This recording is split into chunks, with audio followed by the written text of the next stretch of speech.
7th of September 2023. Welcome, everyone. We have several items of business today.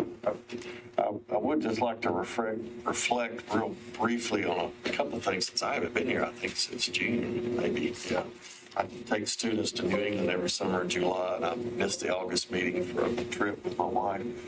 And I was in Montpelier, Vermont, the day after the flood receded up there. Y'all probably saw the national headlines about that. So we couldn't even volunteer. I had 16 students and guests in 2 vehicles and traversing the state, looking at solar energy and, green building practices and, energy plants that burn wood chips and create electricity in a very sustainable way. You can't tell where the trees are being cut across New York or Vermont. And when we pulled into Montpelier, we're always there on a Wednesday, and we didn't get to visit a district heating plant that also runs on wood chips that's only operating, of course, in the wintertime because it sits right beside the river. Upstream of the river, where the floodplain was a little wider and where this particular facility that we visit was a little elevated above the floodplain, which also sits right beside the river, they didn't get any water in their facility. This was it's called Hunger Mountain Food Co-op. It's a $26 million locally owned member food co-op. So they source products from Vermont farms and other retail and wholesale food processing companies. And it's a very successful model for food systems for our students. We're studying it. And so we're kind of juxtaposing this view of this building sitting right on the river where the floodplain is kind of healthier and wider and not so pinched by roads and bridges. As we went downstream, we saw a floodplain that was pinched by a state highway, pinched by development downtown, and the central district heating plant was completely flooded. All their tunnels where their heating pipes flow under the state buildings were flooded. We couldn't get access to the state capitol. All the main streets were covered in mud, so the store owners couldn't even get in there to see how much damage 5 feet of water had done to their stores. So it was pretty sobering. We all saw what happened with Burning Man recently, so it just kind of reminded me of the importance of spongy landscapes, healthy floodplains, healthy riparian buffers. That's why we're here. Okay. All right. So our first order of business is to review the minutes and decision letters. Has everybody had a chance to review those? Do you have any edits or amendments?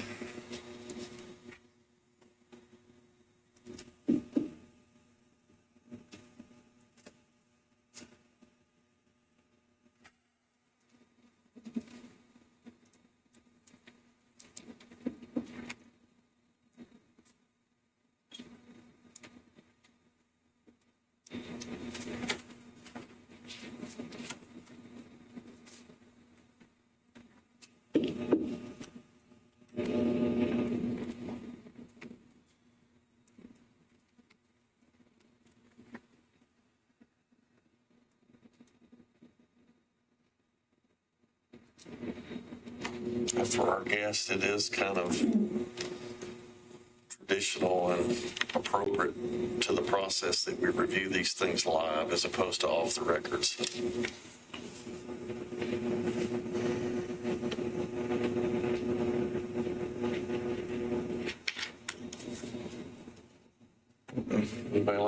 Yeah, sure. I'll make a motion to approve the minutes from the August 30th meeting and decision letters associated. Excuse me, not August 30th, but what was that date? First Thursday. August 3rd. It's not 30th. I think you were thinking correctly. You had 3 in there. I tend to do when I negotiate my salary. All right, we have a motion. Well, I'll wait till it's second. Okay, that's definitely appropriate. So we have a motion. It's been properly seconded. Is there any discussion? There is some discussion. I apologize. I didn't see it until just now. But in the August 3rd minutes, it has us approving of the August 3rd minutes, which I think that those should have stated the July meeting minutes. So I wanted to bring that to the commission's Is that a attention. motion?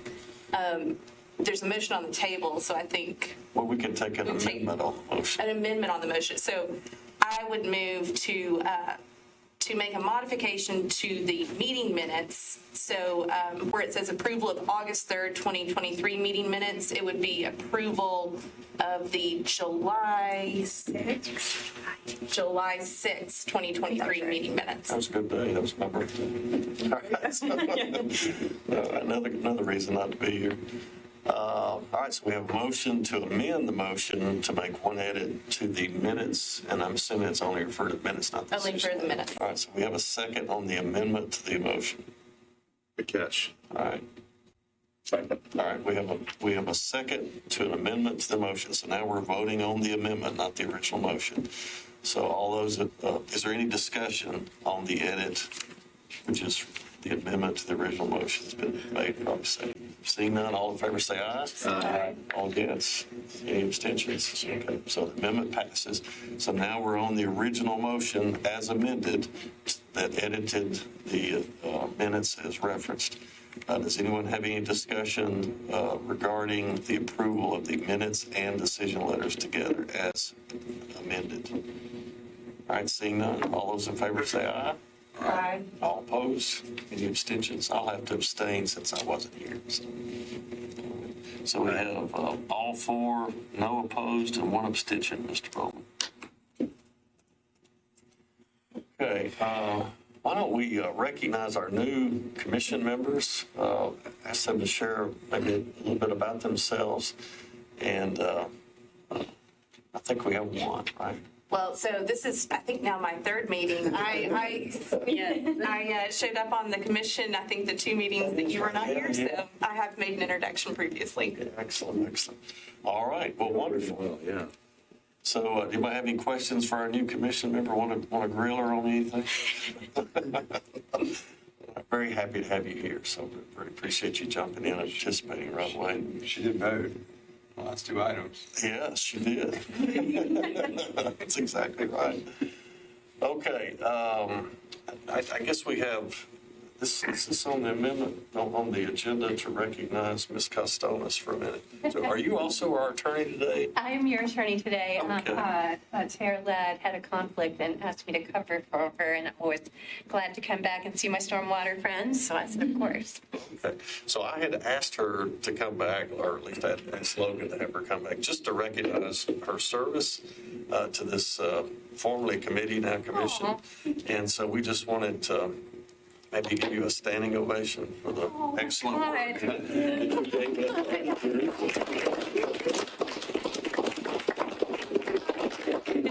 So much. Oh, my goodness. Now I have to do really well.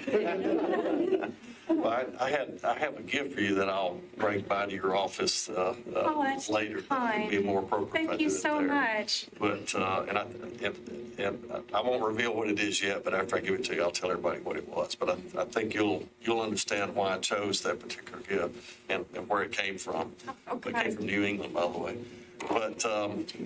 But other than that, I just want to say, Ms. Costonis always gave us really straightforward advice and was never afraid to state the difficult things that we needed to hear and the clear and concise things that we need to hear.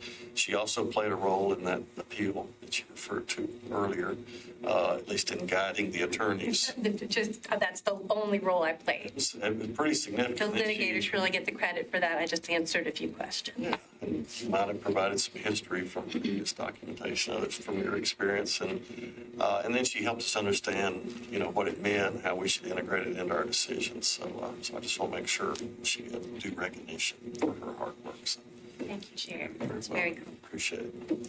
All right, Mr. Bowman, you said you have a change to the agenda. So Yes. do you want to tell us what that change is, and then if you'll go ahead and read the opening statements and legal rights. Yeah, sure. So with the change to becoming the commission, that's a fancy sign. I don't know that I'll put it on. Official. It looks more official now. Yes. Kind of miles them off the planning commission.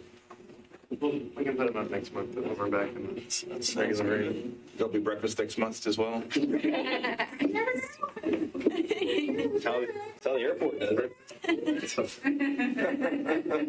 If you all want to know the history of how that came about, it started with a discussion from Metro Council. There were a few council representatives that felt like that there was a diversity issue in all of Metro's boards and Metro's commissions. And they decided to change the way nominations are processed by the Metro Council. Previously, I think for all Metro commissions and boards and committees, the mayor would make those appointments, and there would be at-large members, and there would be specifically codified roles in the ordinances that describe who was supposed to play specific roles. And so the Metro Council, at least for the former Stormwater Committee, assumed the role of all the at-large positions.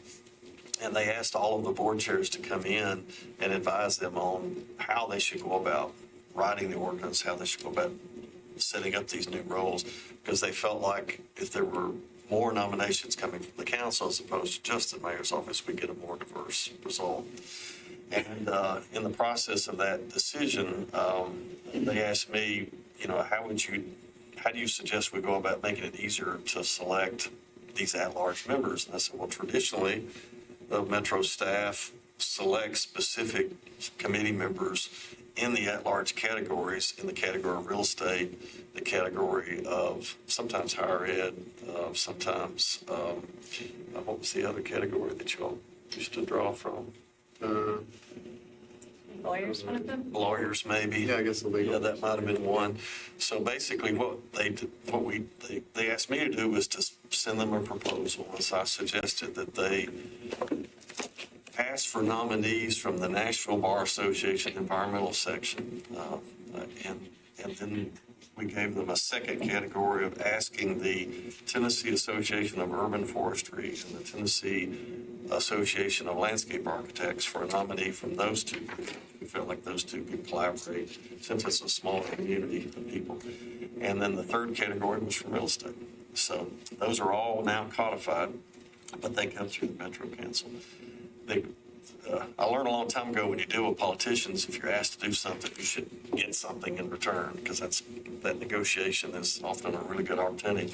So While they're there. I had heard you all refer to yourselves periodically as commissioners, so I assumed that was like an aspirational comment. So, and the word committee, to me always sounded more like a temporary function of Metro government rather than a routine function.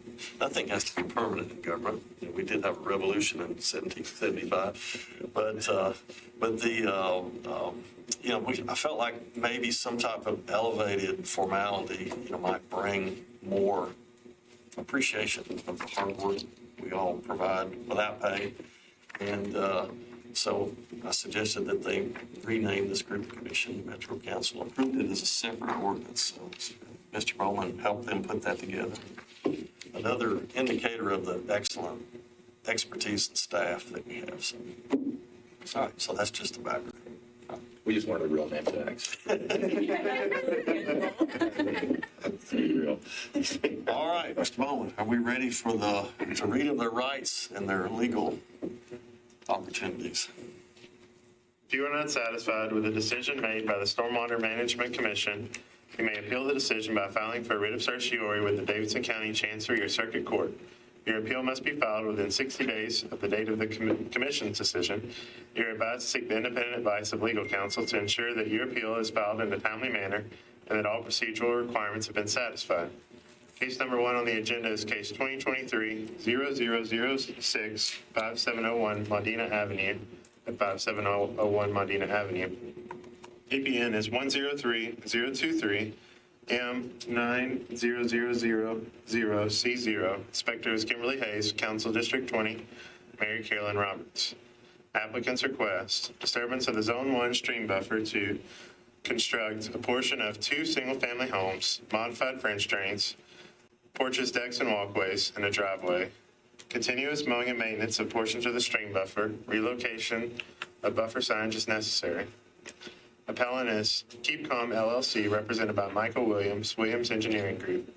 Comments. Staff met with site reps and communicated possible mitigation options. Staff does not support the variance as variance request is submitted, given significance of no disturb buffer disturbance and limited proposed mitigation.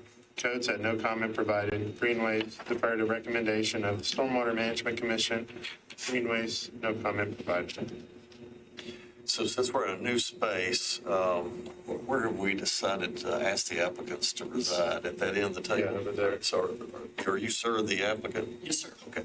So would you mind moving to the end so we can just kind of see you square on? I got a little pointer thing that I can change the slides. Do you all mind if I pull it Oh, out? not at all, not at all.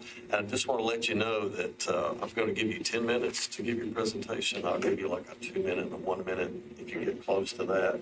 Okay. At the end, we'll open up a public hearing for anyone that might want to speak for or against your proposal. And then we'll close the public hearing. So it would just be a commission discussion at that point, and then we'll start asking you questions. So does that sound okay? Yeah, that sounds great. Is this going to the computer? This one. This one. Let's see. And she's happy to advance it for you if that need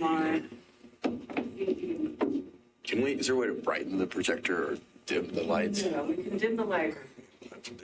Yeah. I want to dim it too far because we're on TV as well. Not doing anything? It does dim some, I know. I don't know how to do it. There you go. Yeah, that's good. Better.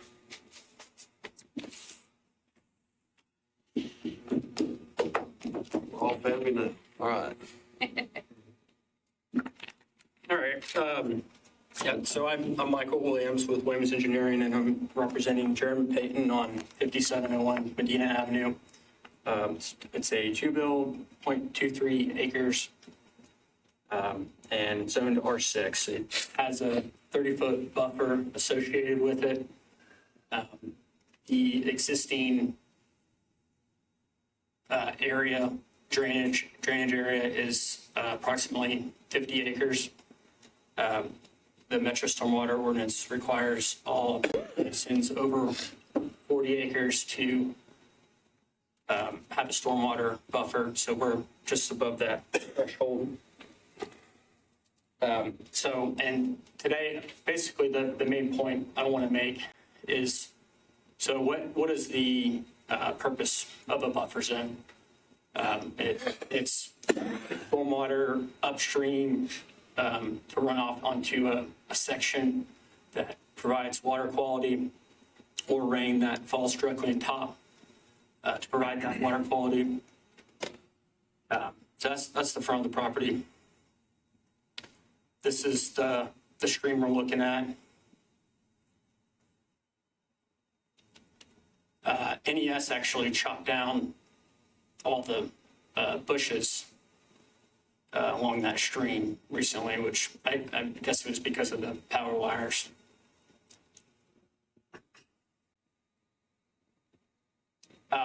But kind of back to the point of, what is the purpose? It's to provide this water quality treatment. And the section that the single-family home is encroaching. Let's see, can I zoom in anyway? Would you mind zooming in to the right section? The third plane to the right. Trying. I think we switched pages. Sure, my computer is happy with dual angles.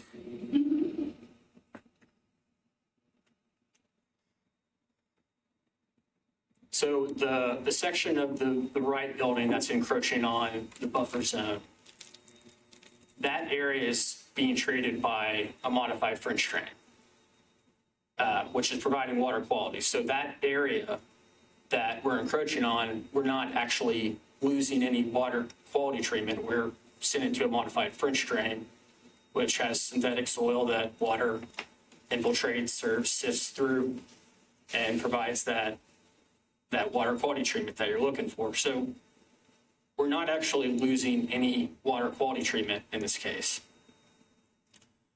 And actually, we're making it better because the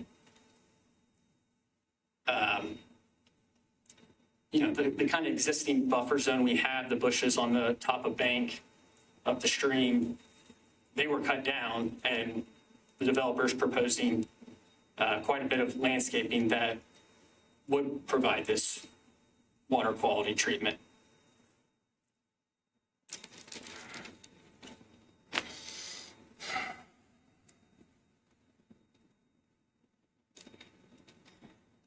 That's basically all I have for a presentation. So if you all have any questions, I'm glad to answer them. Excellent, appreciate it. Thank you. So if we could hit the lights, someone who's agile, discuss this is agile. All right. I don't know if I did it on the first time. That worked great. So at this point, we'll open up the public hearing. Do we have anyone here who'd like to speak in favor or against the current proposal? I've been told there's no one at the front. Okay, all right. Do we have any emails, letters, telegrams, voicemails, blimps flying over the city saying, do this, don't do this? Nothing on this case. All right. So we don't have any additional formal public comment or live public comments, so we'll close the public hearing. So at this time, we'll open it up for the commissioners to query the applicant and to discuss its proposal. Can you clarify which site plan you're trying to get approved? So the developer ideally would like to build the one with the buildings separated. I think the community likes that more. A lot of people don't like shared walls. There is about a 200 square foot net impervious encroaching area difference. That's kind of a mouthful between the first and the second site plan. But ideally the first one we're looking at in the screen is what they would like to build. It's the same building footprint, but the second one kind of, it pushes everything together. Everyone's closer together. And I think the first product would make for a better livable space for someone. Can you speak to what you consider the hardship being here? Because that's the real determinant here, and just wanting to put a second unit on this lot is not a hardship. Yeah, so it's zoned R6. It's entitled for 2 homes, and the width of the area you have to build, 2 homes is not adequate. For a normal person to live in a space, and when you look at all the houses nearby, it's a similar type of building. So we're trying to keep the continuity. The site is entitled for 2 units. The buffer takes up more than 40% of the area of the lot. That's the hardship. I don't see that as a hardship according to the rules that we have to adhere to. I think you'd have a better case if you were only trying to put the 1 unit on the lot, just because it's zoned as being in an area where you could put more than 1 unit on does not mean that that's the hardship. So ultimately, 1 unit on this that's not encroaching on the buffer zone would be an easier sell here. Gotcha. Well,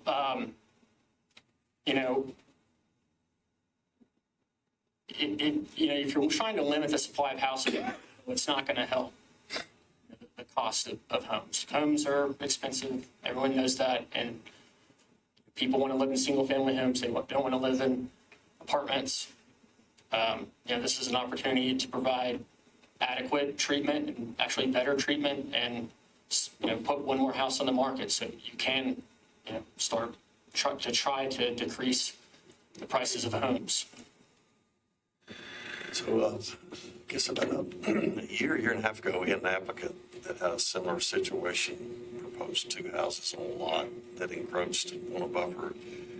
we ended up compromising and going with one house instead of two and requiring some mitigation.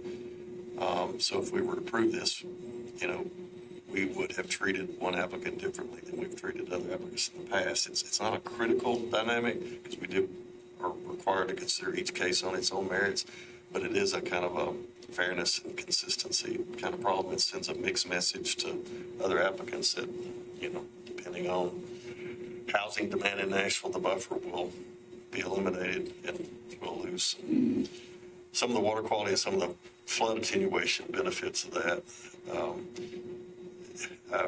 I do have a question that might be kind of a information exchange opportunity. Where are your French drains outletted? Where are they located?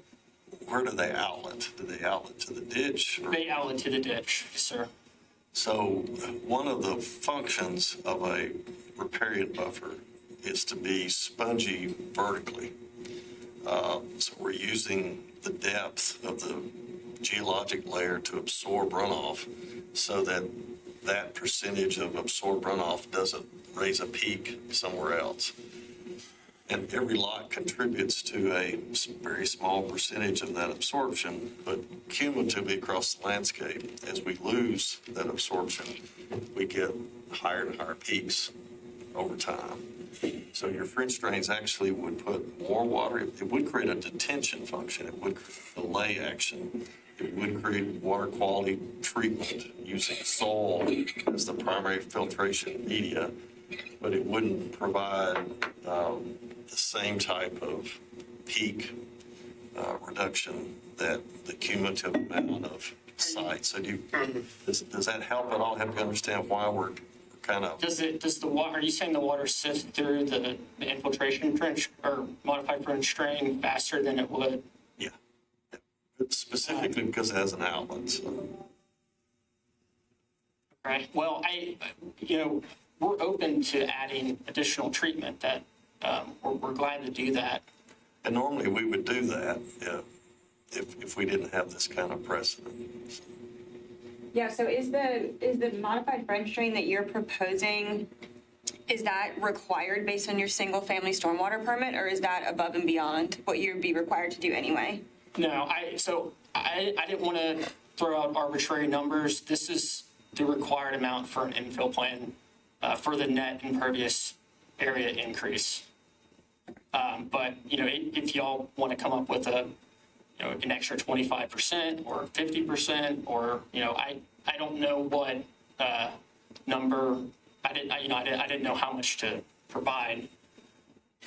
So I picked what is required. You can fit one house on this lot without touching the buffer. So that's that. I don't think that would actually be an approval for this project. There's nothing to approve for that. That's correct. I think it's a great idea. Yeah, I think that would be a better solution here. And you wouldn't have to come back. If it had two on it, you were buying it, trying to replace two, it's more different. Yeah. Different, but to buy one and replace two and encroach. Did the developer buy the property without this due diligence, or? I'm not sure. And just to put it in perspective, we're talking about a 550 square foot impervious increase. That's less than a 25 by 25 box. It's not that large. By itself, it's not. But I think the concern is that second unit A on the right is encroaching on the buffer. And you're not offering enough mitigation to really kind of go above and beyond. And the reality is, if you were only putting in unit B and, pushing it closer to a street so that it was not in the buffer, you wouldn't even need a variance. So the fact that you're trying to put a second unit on that lot and using the housing needs of Nashville as the hardship, which doesn't meet the requirements. That's not the issue. Hardship. The lot is zoned for two houses, and the buffer is taking up 40% of the lot. So it being zoned for two houses is just if you could meet all the requirements, that's possible. It doesn't mean that there's a requirement to have two houses on That's that one of lot. the maximums. Yeah. And one of the things that the commission has to look at when we are looking at these sort of modifications is that the modification of the buffer area should be the minimum necessary to achieve a reasonable buildable area. So I think what we're saying is a reasonable buildable area could be one home and not two. Is the reasonable buildable area in relation to how many units the site is entitled to, or what's the, that was my problem. I've never presented at a stormwater variance committee, and I was trying to figure out what is the basis for someone to want to approve or not to approve it. And I didn't have an answer for that. So that's, if you want to require 200% of the water quality treatment, then you can do that. I don't know. I don't know what the requirement is to approve a stormwater variance. Why is there a stormwater variance committee if you can't approve anything? And I mean, stormwater is always going to recommend disapproval for a house encroaching on a buffer zone, for what I understand. So what else? That's What else is it? Not true. You can watch the YouTube videos from the last couple of years and see examples of when buffer encroachments have been approved and disapproved. There's several.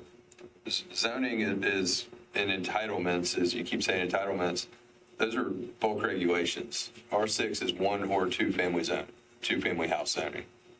And you can build one house. Doesn't mean you get to build two. Two's not the minimum. You have maximums. You have maximum FAR, maximum height, maximum impervious surface. I would, if you're going to do one and just leave the left footprint, I would encourage you to go to BZA if you can't stay out of the rear. Yeah. Stream buffer also, because that's 98% of the time approved, and that way it can shift up. Yeah, but this would go against every case that we've denied over the last 2 years, or that I've been around.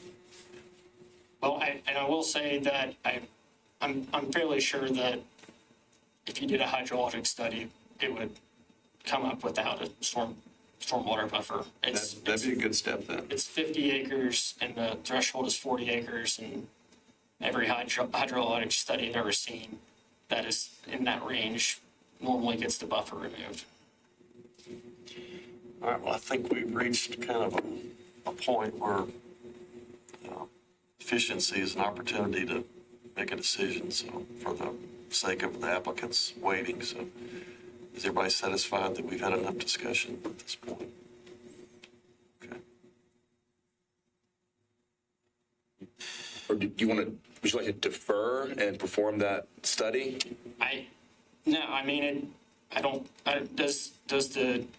Even if y'all disapproved it, you could still do a hydrologic study with TDEC. But there would still be a buffer, well. This was just the route we took. I don't know. Like I said, I don't know. It seemed very arbitrary to me, and we were willing to mitigate it any way we can, but, it's up to you guys. So it might be helpful to explain to him the options. If we deny, what its limitations are, defer, and Hey, Mr. withdraw. Bolton, would you mind doing that in the context of the paperwork and the fees that are associated with all of that? Yeah. If they defer, it would just be to the next meeting or some meeting down the road. So like at the next meeting, if you weren't ready, you may have to come back and say, we want another 30-day deferral. If they were to deny it outright, you couldn't present the same set of plans, but you could present something different on the lot if you had to come back But you'd have to pay a new to pay file. new filing fees and get a new case number mostly. Okay. I don't know what else I can say about it.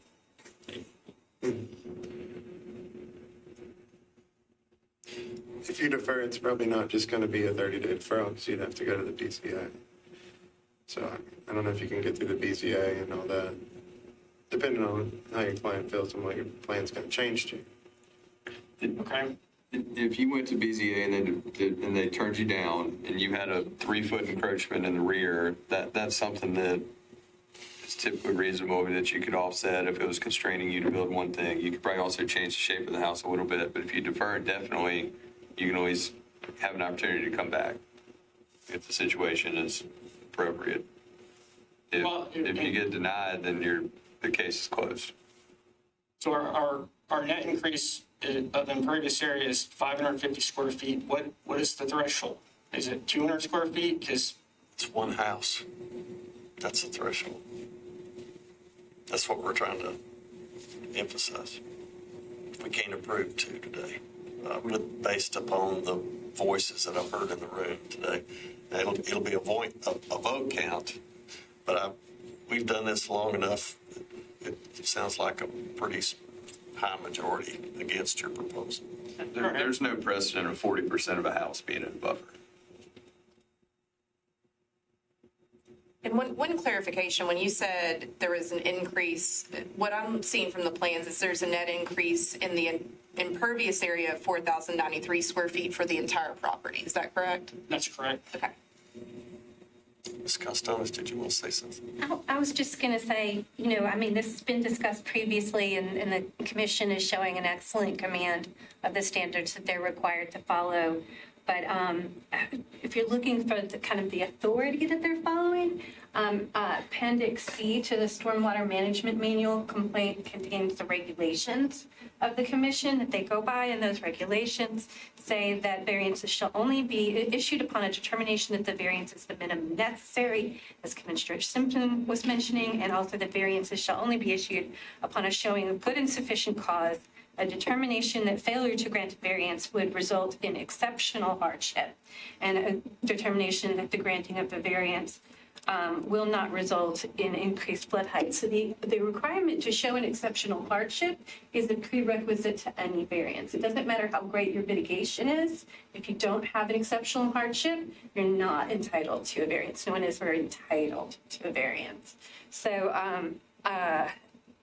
the hardship is described in the Precision Home case, which also relies on some of the FEMA guidance that the chair mentioned at the beginning of the meeting.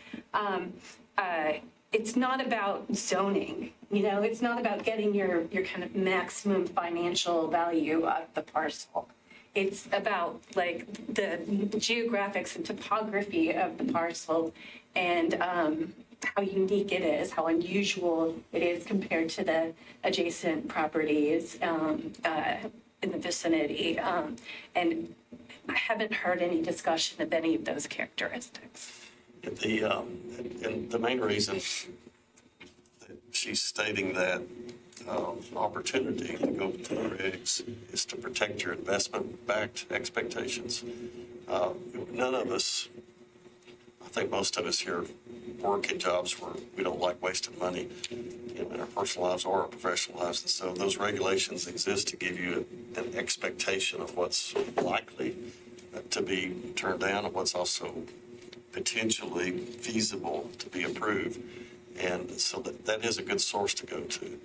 But And to add to that, you were asking kind of what the commission looks at. If you look at the Appendix F of our Stormwater Management Committee, it outlines the various factors that the commission would look at when making a determination whether a modification or variance would be allowed. So I think that would be another good place to look at as well. Is it Appendix F? So it's, Appendix C. I think is it's it F. Appendix C It is now? F now? Okay, it was F originally, and then in the version I have it's C, and then they put it back in F. So appendix, that was my fault. It's an Appendix F of the Stormwater Management Committee. so we struggle with it too. Is that where it states over 40 acres requires a stormwater buffer? That is in a different. So there's two things. There's the Metro Code, which is codified by ordinance by council. And so Title 15, Chapter 64 of the Metropolitan Code contains the council created by ordinance provisions of the Stormwater Code. Then this committee is also created by that chapter, and commission, sorry, and they are given the authority to grant variances, and you can't, as the chair said at the very beginning of the meeting, you can't have a variance from the provisions of the Metropolitan Code because that is set by the council members. But you can have a variance from these stormwater management regulations if you meet the criteria. And so that's why we go by the criteria in this Appendix F. It's because that's the guidelines for granting a variance request, which they are empowered to do under the Metro Code by council. So do you want to defer or do you want us to make a decision? I guess this is a question for you. If they disapproved, would there be any reason why a TDEC hydrologic study, if approved, would not remove the buffer? So I don't work for TDEC, so I'm not sure I have a full understanding of what that would achieve. But if it's no longer determined to be a stream, is that what would happen, Logan? Yes. Yeah. Has there ever been a scenario where we didn't agree with TDEC's recommendation? We generally agree with TDEC. If TDEC, It's very close.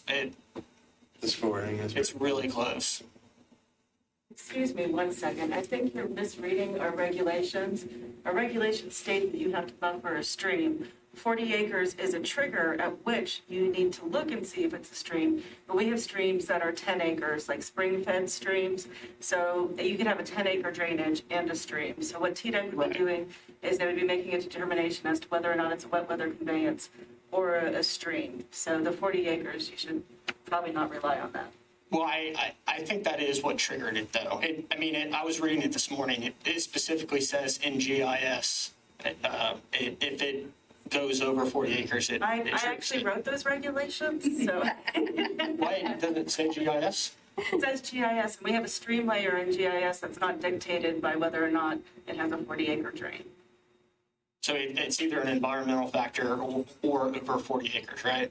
Well, we have wet weather conveyances that are 80 acres. So we don't usually go by the 40-acre as a determination of whether or not it has a buffer. If it's a stream, it has a buffer. If it's not a stream, it doesn't have one. Well, I've never done a hydrologic study myself, so that's an environmental group, but I'm just going off what I've seen. There is a state certification system that will allow you to become that type of evaluators. I think most any qualified engineer or scientist can be certified as a hydrologic determinator. So, the state observes. All right, so defer or vote? Defer. All right, I'll defer. All right, we have a motion. I move to defer this matter. All right, we have a second. Second. We have a motion, a second. Any discussion? Seeing none, all in favor say aye. Aye. All opposed? Any abstentions? You have a deferral. Thank you very much. Okay, so case, Mr. Logan, Mr. Bowman, Thank you. you said we might shuffle. No, I don't think we need to show it now. So we'll do ours next. So it looks like the next one is St. Joseph's School, case 2023-00010, Council District 7, Council Representative Emily Benedict, 1225 Gallatin Pike. So if you'll, do we have They should be somebody? coming down. I just, I'm sorry. Challenge your statement about HD certification. I think I would struggle with it. Really?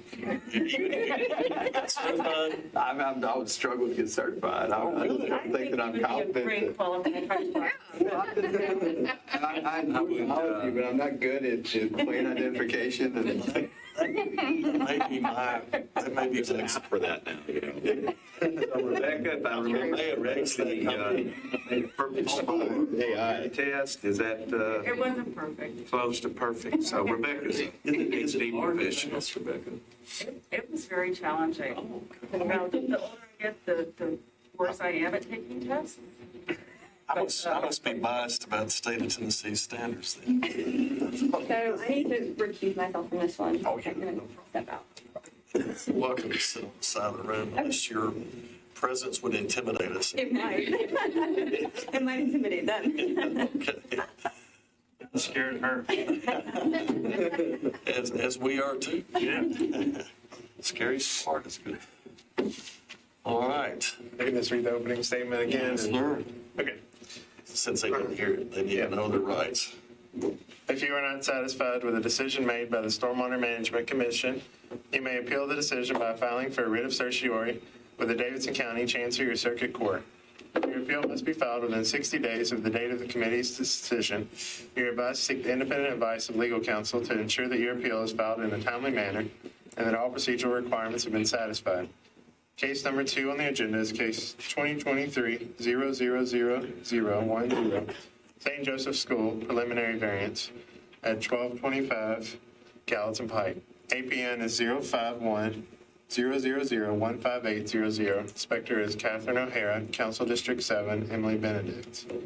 Applicant's request, disturbance of the Zone 1 and Zone 2 stream buffer to construct a multi-purpose grass athletic field and a retaining wall. Continuous mowing and maintenance of portions of stream buffer.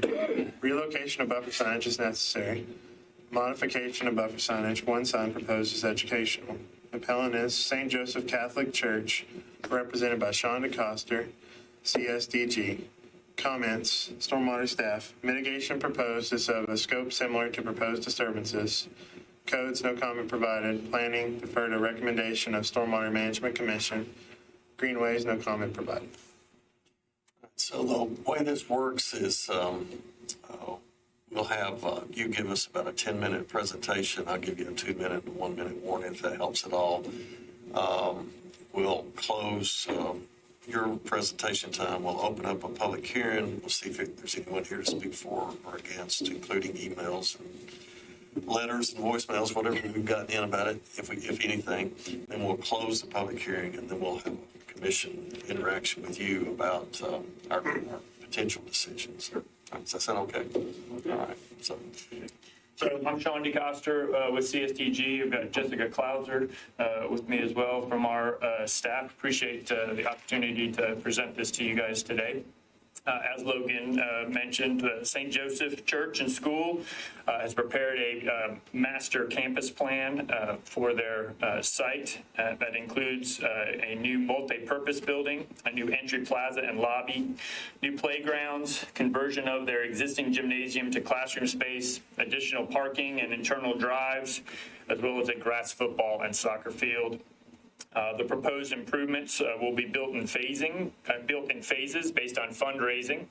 And the first phase is anticipated to include a new parking lot, improvements to the internal vehicular and pedestrian circulation, and the grass and football soccer field that we're here to talk to you about today.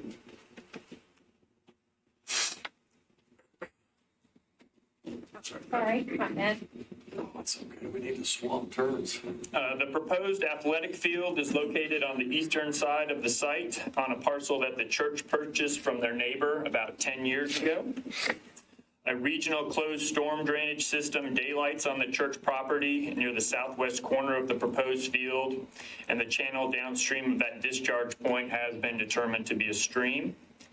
We are requesting a preliminary variance to prevent disturbance of portions of both the Zone 1 and Zone 2 stream buffer. Permit a storm pipe that would cross the existing Zone 1 and Zone 2 buffers, a retaining wall within the existing buffer areas, and continuous mowing and maintenance of the portions of the buffer where the field is proposed. This is similar to the request that was made and approved by this body, to this body in 2014. The proposed field is approximately 360 feet long by 160 feet wide, which are the standard dimensions of a regulation football field and fall within the guidelines for a regulation soccer field. The field would be used primarily for practices by the school's teams. It would be used by the church and school for outdoor activities and would be available for use by the community with the church and school's permission. Typically, parochial athletic teams play their games at local high schools, but the school does intend to have occasional games on site as scheduling permits. The school has commissioned a field run boundary and topographic survey of the property, which will be incorporated into the final design. We don't have that yet. Based on the preliminary information that we do have to work with, the proposed field improvements would impact approximately 2,920 square feet of the Zone 1 buffer and 7,015 square feet of the Zone 2 buffer. To mitigate this disturbance, we're proposing over 16,000 square feet of buffer mitigation and restoration of over 3,000 square feet of the existing buffer that we anticipate to be disturbed during construction. The new buffer areas are in blue on the screen, and the restoration of the existing buffer is in brown. These mitigation areas would be planted with a riparian buffer mix, which is outlined in the top right corner of that plan that's on the screen. In addition to the required stream buffer signage, we are also proposing an educational stream buffer display that would explain the need, reason, and purpose of the stream buffers. Great opportunity, since it is a school, for educational of what a stream and what a stream buffer is, and this would be placed in an area that would be easily accessible by both the church and school community. Stormwater quality and quantity measures for the site are expected to include permeable pavers and bioretention areas, a bioretention area, pending the results of the geotechnical and infiltration studies. Happy to answer any questions. Request your approval of this. Understand that it's a preliminary request. All right, so we have a preliminary request on the table, but first we'll have the public hearing. Is there anyone here who'd like to speak for or against the current variance preliminary proposal? There's no one at the front. Seeing none, do we have any letters, council representative memos, banners, telegrams? Councilmember Emily Benedict sent a letter in support. And I assume you're giving it to everybody. Thanks. All right. Do we have any other communications at all? No other communications. We'll close the public hearing. Open it up for commission discussion. Just a point of reference, did I hear staff say that mitigation was appropriate to the scale of projects that we've entertained in the past? Generally speaking, the area was similar to what's being proposed to be disturbed. And, you know, this is Gallatin, right? Yes. So Mike, we're proposing roughly twice. Yes. twice. Okay, so you're proposing 2 to 1, that area. I believe over that, but yes. Of improvement to a buffer, but not expansion of the buffer. No expansion of the buffer. Oh, expansion. Yes, we're proposing 16,000 square feet of expanded buffer and 3,600 square feet of restoration of existing buffer for a total of just under 20,000, 19,972 square feet versus the 9,000 square feet that we're disturbing. We did have one question. Are you converting the Zone 2 into a Zone 1 as well? The question's for you. Yes. If that will help our case, then we would be happy to do that. So that was not in the numbers you just gave? My numbers don't, in terms of what we're restoring, are just buffer mitigation. Got it. Okay.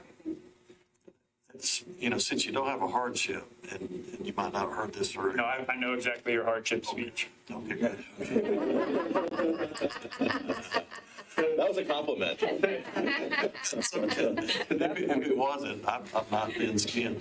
But the bottom line is that's what we need. We need mitigation to treat everybody fairly. Sure.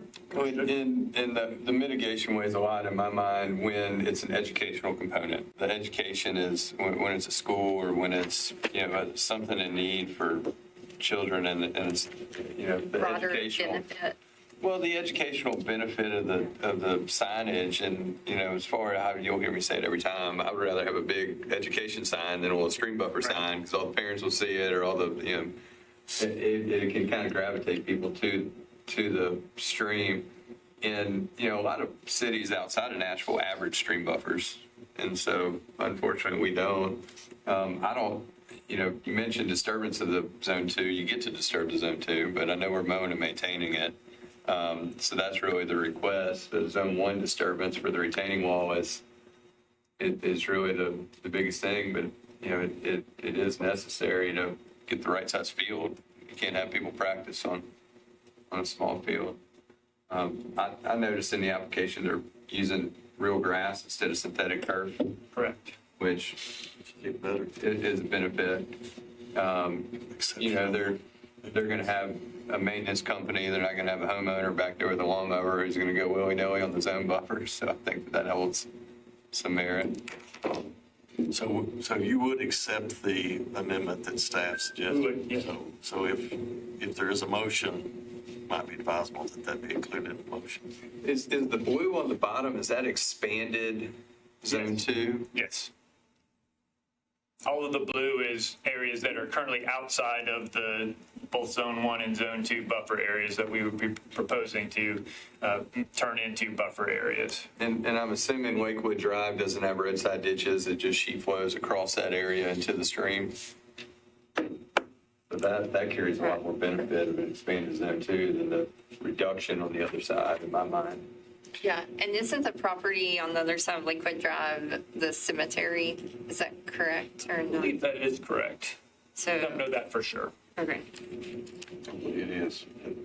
Gallatin needs all the sponginess it can get. Yeah. We've struggled with a lot of decisions up there. There's just no place for the water to go. So appreciate you being a good neighbor. And let me ask, based on the current plans, do you know how many trees will have to be removed from that area? Don't have a tree survey. It is a heavily treed area, but we don't have access to a tree survey. Okay. Less than will be replaced, probably. Well, that was, I would kind of rely on my colleagues on the commission, but the one thing I was looking at for the mitigation plan is I think right now it's the southern riparian buffer mix, and so there's no trees that are also being planted in that area. So that was one thing that kind of caught my eye. I believe it does. I'm not the landscape architect, but below that, it does talk about the tree canopy for areas not currently forested. I assumed that was included in that riparian buffer mix, but if there is if it's not, we can add trees to that area, knowing that the benefit that the trees have to pollutant uptake and water uptake. So this is just kind of a routine practice. We try to hesitate being too prescriptive because we're bound to make mistakes. Staff discourages us from saying work it out with staff, but in this case it may be unavoidable, Mr. Michael. So Mr. Hunt. So would that be amenable? Yeah, totally. Were there any other staff comments that need to be a part of this discussion? There's a lengthy minutes letter. I didn't get a chance to read every bit of it, but what else stood out? The only other thing I was thinking was the encroachment over the sanitary line. That But that's addressed. I mean, well, there's the retaining wall, though. I don't know that we've talked. Yeah, there's a note on there that says they need to have Metro Water approval. I don't know what other infrastructure there is because it's Madison Water. That's a sewer, There's a water line. the manhole. There's a sewer line that goes through there, and there's a water line as well. They'll get approval through Madison Suburban for the water. Limits tree planting. And those lines may limit some of the tree plantings.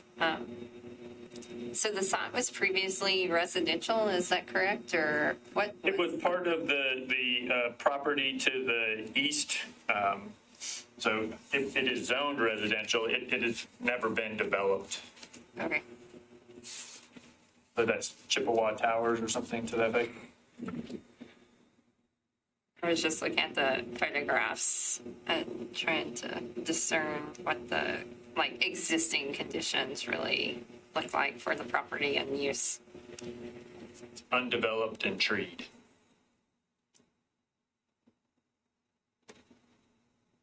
I also appreciate the last comment on the meeting notes. MWS staff was unable to give an indication of how they thought the committee would vote on the request. I'd like to keep you on toes. That may be a standard statement. I love it. We're bound to change their mind if they ever made a different statement. I will say I appreciate the increased amount of buffer to mitigate the fact that you're using natural grass instead of turf. And it looks like you have done some due diligence. I'm trying to address what we need to see on the variance request. And you've had what looks like extensive conversations with Metrowater about options for the area. And I do now see the note on the tree canopy, so I appreciate that. So it sounds like we may have 3 potential add-ons to the motion relating to the tree canopy, relating to the Can we just Zone 2 to Zone 1 transfer to get a little more permanent protection in the mitigated area, and the Metro Water approval on the septic line, sewer line.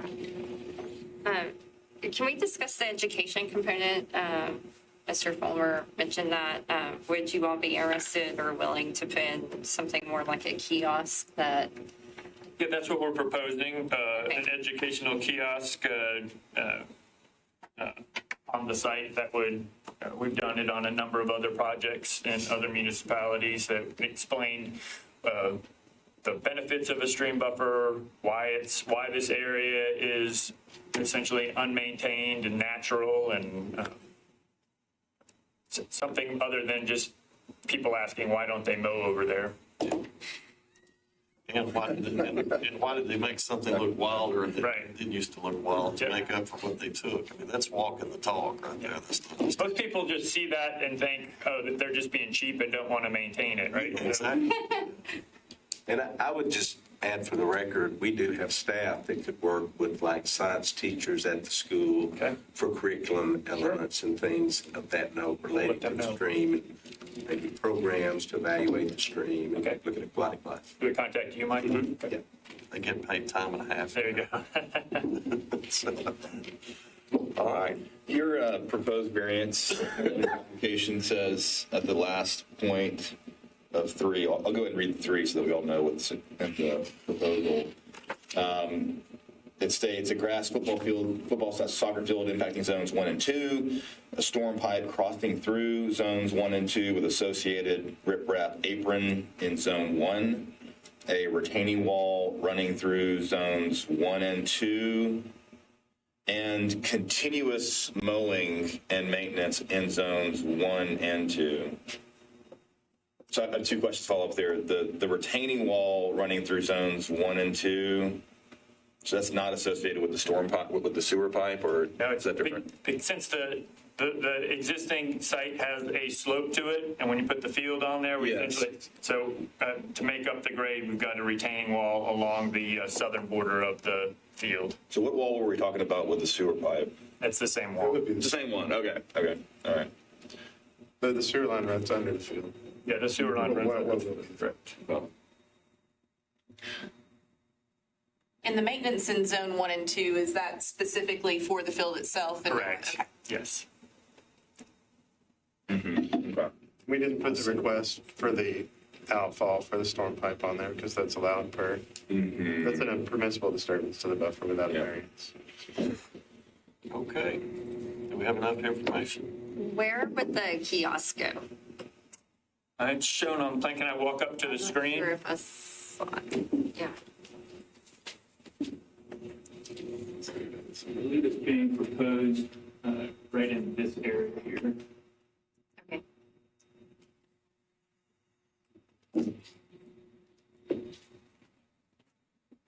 Oh, I see.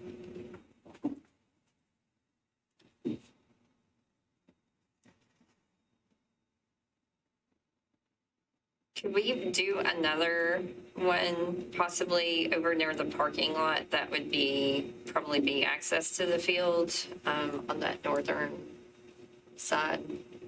somewhere up there, yeah. We have no because problem with that. People accessing the fields, just Yeah, so they're aware that. We put it where it was just because it was adjacent to where the buffer is. To your point, if you think more people will see an additional one up there, that would be. What's the purpose of Lakewood Drive? There are some residential homes in the back to the east that access that through there. Because the primary function for the traditional stream buffer signs are to remind people about it, to not mow, but y'all have a maintenance company, I'm sure. And so when we burden you with the second sign, I was curious if it's worthwhile to not make you put one every 100 feet down Lakewood Drive. Yeah, we'd be happy to not do that.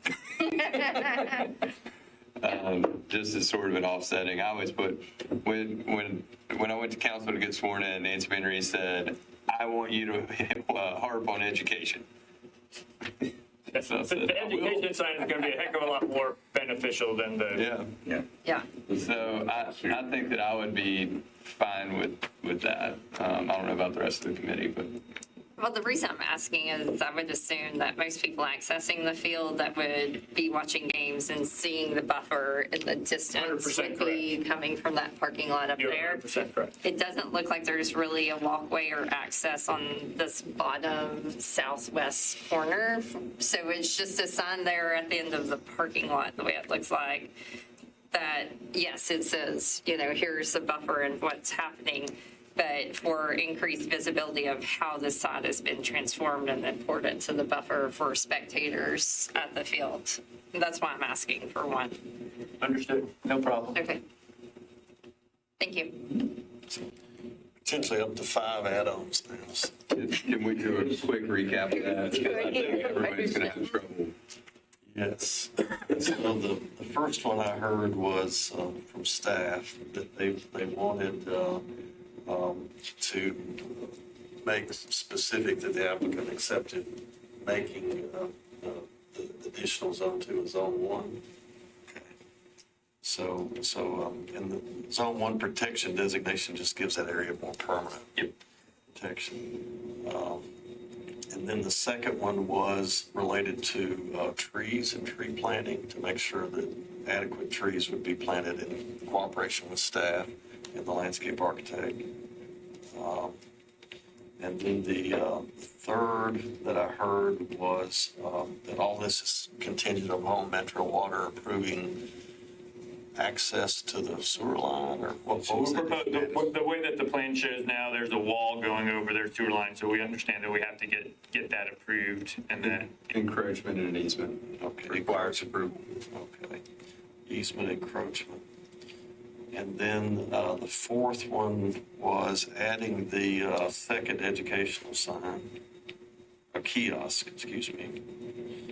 And then the fifth one was the relief of density of traditional regulatory signs on the board. Is that right, Mr. Fulmer? I was going to consolidate 4 and 5 because I hate really long bullet points. Two in lieu of the Medway along Lakewood. But for everybody else's benefit, I don't know if Rebecca or Logan can let us know. I mean, we said increase zone 1 versus zone 2, but in essence, you can manipulate zone 2, you can't manipulate zone 1. Is there any other difference with planting and other elements of the two buffers? I mean, as long as the buffer is not mowed and maintained, aren't they in essence, once the construction's done, the same? Yeah, we were just making sure they weren't going to be mowing zone 2 Okay. in perpetuity. We are On the south side. to have them planted all they want with native trees if they so desire, but all we require is that they let it, revegetate. Okay. So we have 5 conditions for a potential motion of approval, because conditions aren't normally applied to denials. Is there a fence going along that edge? there'd be a fence along the wall from a safety standpoint. Mm-hmm. Okay, so it's, yeah. I play soccer, so the ball goes into an unmowed area that gets filled with bramble and things. It's always tough If venture. It's a gone ball. It's a gone ball. It's fair. So, I would say if it's properly dense, it would repel a ball. You know, Becomes a we should ball visit the itself. Metro Park soccer complex. That's a good example. But At Lipscomb, we would say God's design will repel balls every time. so that was my only comment on the zone, converting the zone 2 into zone 1, which I guess all of it's I mean, they're the same. all going to be At the end of the day. now. So I don't know if that's really I mean, it's just an expansion of buffer Okay. where, as shown. Okay. Yes, sir. Question for Sean. Sean, this strikes a familiar note to me. Was there a project 6 or 8 or more years ago that came before this commission? This exact project came before in 2014, making the same request for preliminary approval that was granted at that time. You got a good memory. Wow. Did you hear more of these? I don't even suggest I'm too old to remember things like that. Yeah, I thought it looked like, yeah. Thank you. Yeah, typical church project where they didn't have the money to do it. Now, 10 years later, probably still don't have the money. And Mr. Chair, if I might make one note for the applicant, just to remind you, when you make the long-term maintenance agreement, to be sure and outline the new non-traditional buffer areas. Okay. Does that need to be a condition, Michael? Mr. Hahn? What do you think? Make the, Okay. I would love to make progress on this. I'll make a, So is that an additional condition? yeah, sure. we'll throw it in there. Okay. You got it. And for what it's worth, the reason we asked, we're really trying to make sure your decisions get documented in such a way that staff and future owners are aware of what past decisions are. So that's what that goes toward. Michael, just to clarify, you're just saying that in our maintenance, long-term maintenance plan that we outlined, that how zone 1 is That's to be correct. maintained Reference- or essentially not maintained. Right, reference the variance with a map showing the required buffer, especially since it's not the traditional widths and not traditional size. Yes, that's a report. Okay, right. Fire the property could define it. All right, Jay, All your right, I'll make a motion to approve the preliminary variance with the following conditions. That all the additional zone 2 buffers are treated as zone 1 for no mowing and maintenance. And that's documented in the long-term maintenance plan. The tree plantings are submitted and approved by staff prior to coming back to the final variance. That the easement encroachment is approved by Metropolitan for the retaining wall and the sewer easement. That 2 educational kiosks are provided in lieu of the signage up and down Lakewood Drive. And the details of those can be worked with staff. And that's it. Which ones? I consolidated. Oh, you consolidated, okay. And you consolidated the 6th one too, about the map, okay. About the maintenance plan, okay, good. All right, that's even better. It looks less. Oh, yeah, 6 conditions. It's not like bullet points. It's going to reduce the bullet points. With this one, I don't want to be changing. One big. One big bullet point. Except, They want 8 variances. I'll second. All right, so I have a motion, the second. Is there any discussion on the motion? Just on this, so that the buffer, just let me clarify, that the no mow is also going to go against the building that's in blue on the left? The detail will be worked out with the final variance plan, but whatever's shown on the zone 2 at the final would be treated as a zone 1. Yeah, so that blue was all. But this is a preliminary. That'll. Okay. I mean, they're going to mess up. Yeah, exactly. That's what I'm saying. So, okay, that's fine. We'll work that out. It's preliminary. That's on video. That's the staff harps on that at the final. Then we'll annotate that correctly. Yeah. You satisfied, Mr. Vice Chair? Yes. All right. Mr. Chair. We have satisfaction. Any further discussion? Seeing none, all those in favor say aye. Aye. All opposed? Abstentions? You have it approved. Again, 7 years later. And I have a question for staff too. Explain to me turf field versus natural turf field and why turf field, and this may be triggering, is considered an impervious surface. So, artificial turf is designed to collect the water and get it away as quickly as possible. It typically has a liner on the bottom as well, so you don't get any of the infiltration you would for a regular turf area. A lot of places treat it as impervious, and I think we have decided to treat it as permeable pavement. Yes. So, Or permeable pavers, because it has storage. it has storage, but then it has to meet the permeable paver specification. A lot of turf applications only want 2 to 3 inches of that underlayer. They don't want to put the full 8-inch reservoir layer that our regs require for permeable pavement, but But a lot do. A lot do, so that's- for under drains. So we're treating it as pavers. that would be a good piece to communicate, because the turf fields are a good piece where maybe we can modify what we give them feedback with as long as it meets that threshold for permeable paver basin. Funny you should say that. We're working on a policy paper to post on our website that kind of details exactly how to go through it. We did hire WSP, the firm formerly known as AMAC, formerly known as Wood, to do a nationwide study on what other municipalities are doing, and it's largely unregulated. So we're going to put that guidance document out there just so everybody's on the same page. I'm advocating for this because we need more year-round sports fields in Nashville, especially with metro parks and public schools. Metro Parks closes all their sports fields that are grass in November or late October. So I just want to help maybe push that along to where we can have. It is a good point in that a lot of people do equate artificial turf to be the same as grass, but the design is a bit different. Yeah. And from the research that we had done, people are all over the place, and no one has waded into this yet. Yep. A great deal, but we're continuing to evaluate it, and it is something to consider. It's not like imperviousness, but it's between that and grass. So yeah. I think what we have now is a good mix for now, or a good determination for now. And we'll be getting that paper out, and people will know exactly what's expected. Perfect. As a side note, there's other issues with turf and how it reflects sunlight and adds to heating. Yes. So, and they've developed some new mix matrices to help with that, bamboo and some other things versus rubber. So I think it's trending in the right direction. I just want to help promote it versus mixing it. yeah, so there's been some studies on like temperatures when we've had extreme heat. We've got some smaller sites too that want to use artificial turf because it's just hard to get in and mow. Right. Commercial application. Yeah. And so it makes it challenging. Too much concrete, it's going to kill the grass. I don't know where Kate went.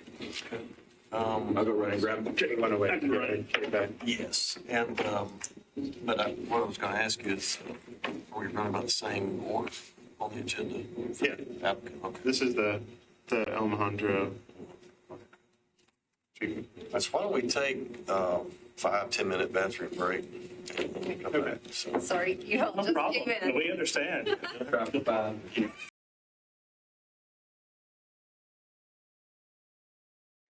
So Mr. Logan's going to read you your rights, going to describe the project.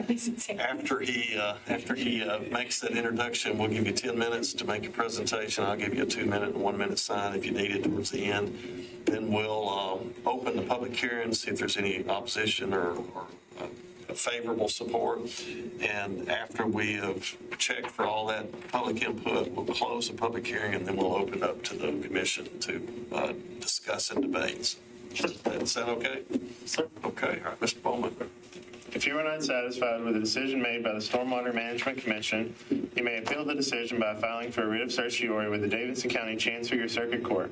Your appeal must be filed within 60 days of the date of the Commission's decisions. You are advised to seek the independent advice of legal counsel to ensure that your appeal is filed in a timely manner and that all procedural requirements have been satisfied. Case number 3 on the agenda is case 2023-00012, Alejandro WTP stream relocation preliminary variance at 1130 Visco Drive. APN is 094-000000400. Inspector is Aaron Scarborough. Council District 19, Freddie O'Connell. Applicant's request, encapsulation and relocation of 765 linear feet of stream, removal of stream buffer. Appellant is Metro Government Water Sewer, represented by Cody Mitchell Jacobs. Comments, Stormwater staff. Staff did and continues to work with project design staff on minimizing tree loss and encapsulation mitigation.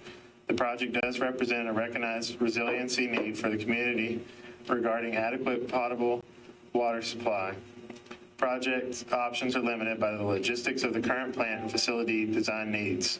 All critical equipment is to be located above the design 500-year flood elevation. Codes, no comment provided. Planning, defer to recommendation of the Stormwater Management Commission. Greenways, no comment provided. All right. Thank you, Mr. Bullen. So we'll give you 10 minutes. Proceed as discussed. Thank you. Thank you for that, Logan. I guess I got several slides, so we'll go through a crash course of this. If you could introduce any guests that you have as well. So I'm Cody Mitchell with Jacobs. This is Kenzie Cone. We're here on behalf of Metro Water Services for their expansion of their Omohundro and KR Harrington water treatment plants. Next slide. The plants are located near downtown Nashville and off of Peeler Park. Next slide. So this is the expansion of KR Harrington water treatment plant. We are maintaining approximately half of the existing facility and then modifying the other half and expanding it considerably. Next slide. And this is what the conceptual footprint looks like and all of the proposed facilities on the left-hand side. The main one being for KR Harrington is a new raw water pump station and intake, which the intakes are going to be located in the Cumberland River. We have been progressing these projects concurrently with Omohundro and KR Harrington, but I think for right now we are going to be submitting for Omohundro only. Next slide. This is the existing Omohundro water treatment plant with the proposed expansions highlighted in white. Next slide. The conceptual drawings of the facilities are shown. And the main facilities that are of importance to the Stormwater Committee, at least my presumption to be, is the raw water intake and with new intakes in the Cumberland River and the filter systems and pretreatment complex are going to be impacting an existing blue line stream that will require relocation. Next slide. And the main purposes of these projects, Omohundro is expanding from 90 million gallons per day to 150 million gallons per day. KR Harrington is expanding from 90 to 120 million gallons per day. And they're also introducing a new process into their water treatment system to get rid of PFAS and forever chemicals, which is a EPA regulation that's been mandated. Permitting for both sites is shown. The most important ones in relation to this hearing is metro grading permits and ARAPs for both sites. Next slide. Can I have a question? Sure. Gas contactors. Can you give us a quick? GAC contactors? Okay, that's what it was. Yeah, so it's providing activated carbon Yes. into the water, which removes the forever chemicals. That's a new The process. secondary treatment system post-filtration. Got it. It's been a while since I had wastewater treatment class. And you have federal permits too? Yes, sir. We've got 4 permits, 401, 404, 408. And we're going through the Section 106 process as well. So this shows the proposed grading for the Omohundro site. This is a R.J. Corman rail line bisects the property from east to west, making it south of the railroad portion of the project and north of the railroad. This shows proposed grading for south of the railroad, which is the main portion that is impacting the existing stream and buffer. Next slide. This is a conceptual grading for the raw water pump station that is north of the railroad and is adjacent to the Cumberland River. Next slide. These show the proposed intake pipes that are extending from the raw water pump station into the Cumberland River. The hatched yellow is going to be the approximate temporary construction area. It's unknown right now if they have a CMAR for their construction of both projects, and it's unknown right now what the access method is and construction methods are for the coffer dam where the intakes are going to be constructed. We assumed they are going to build effectively a trestle from the bank out to the cofferdam, but they may also use a barge to move their equipment from the cofferdam over to the shore. But at this point, we really don't know. Next slide. This is the Water Resources Survey report that was provided last year to us. It delineates all the wet weather conveyances, streams, wetlands, et cetera. Shown is the start and end of the stream that's located on the site that's going to be impacted by project construction. And it's going to be encapsulated and relocated further west. Next slide. So you can see the existing stream highlighted in blue, and the proposed relocation is the dark black line. The method of construction is going to be tunnel boring machines. It's not going to be jack and bore or open excavation. It's going to be deep and large diameter, 72 to 84 inch RCP pipes. Existing stream that is in the existing channel is approximately 765 feet. Approximately 500 of the stream is encapsulated under the railroad already. The relocated stream will be approximately 1,300 feet in length encapsulation. We had calculated from the original 765 approximate 425 feet of functional stream losses. And at the discharge of the relocated pipe, there will be outfall dissipators in Browns Creek. Next slide. So they're gonna tunnel, bore, and install RCP. Is that right? Yes, sir. If you flip back to the previous slide, okay. The junction from the arc section to the tangent section is going to be the access point. I think it's approximately a 30-foot diameter vertical cylinder to access the depth of the tunnel of the relocated stream. They're going to bore to the north and then to the south from that location. It's all expected to be solid rock with the potential for some voids based on geotech data and just past information. So the question is, why do you need the pipe? That's a good question, for sure. Belt and suspenders. You'll never be able to. Hey, means and methods. Keep going. Absolutely. I mean, that's a BE option. Sure. Taxpayer money. Sure. Please, Jacobs. Do you backfill it? I think they are grouting it, grouting the pipe between the pipe walls and the subgrade. This is all the proposed tree removal for the entire project, not limited to the stream relocation. Everything shown in red is temporary, or it's permanent tree removal, but the areas mainly at the stream impact points at the beginning and end where they are needing to perform temporary construction. Our intentions are to revegetate those areas, replant those areas where temporary access was made. But everything shown in that central red blob is going to be tree loss due to facility expansions. Next slide. Go back to the stream relocation again. I'm sorry, this will be quick. Yes, sir. So there's no opportunity to run the stream under the new buildings. Does it have to be removed? But we're doing that right now on a project. Nashville Christian School.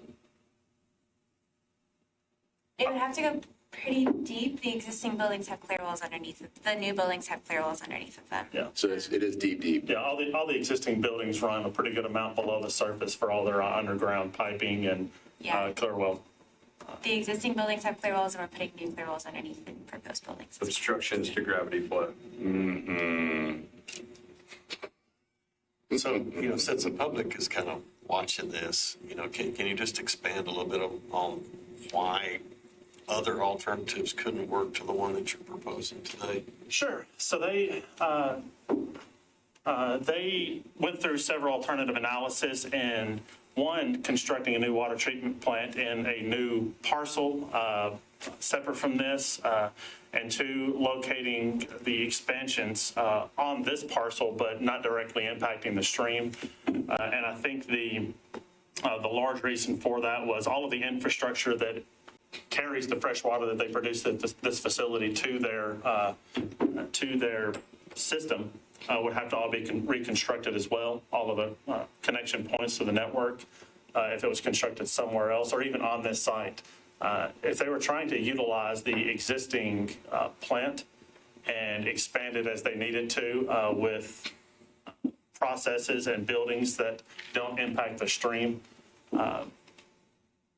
all of the piping required to move the materials back and forth from the facility, they said that it wasn't practical. And Metro Water went with this option to expand the facility in place. They had considered expanding it to the south instead of the south and the west, to the south only. But there is an existing TVA line that crosses just south of the facility. So they expanded as far south as they could without impacting those TVA lines, and the additional square footage they needed had to go to the west and into the stream. So since you've already got your 401 and your 404s, I'm assuming the Corps, asked for this same alternatives analysis maybe in writing. Did you get any kind of feedback from the Corps? We haven't submitted those yet. We submitted our 408 permits, which is all the intakes in the river, and our water withdrawal permits. So we submitted those in August, and we had an all-parties stakeholder meeting, at least from a state and federal level, just last week, talking about our permit application schedule and the I guess kind of the fragmented nature of what we're going to be applying for. We're still working on final stream relocation plans, final grading plans, and the big question mark is mitigation.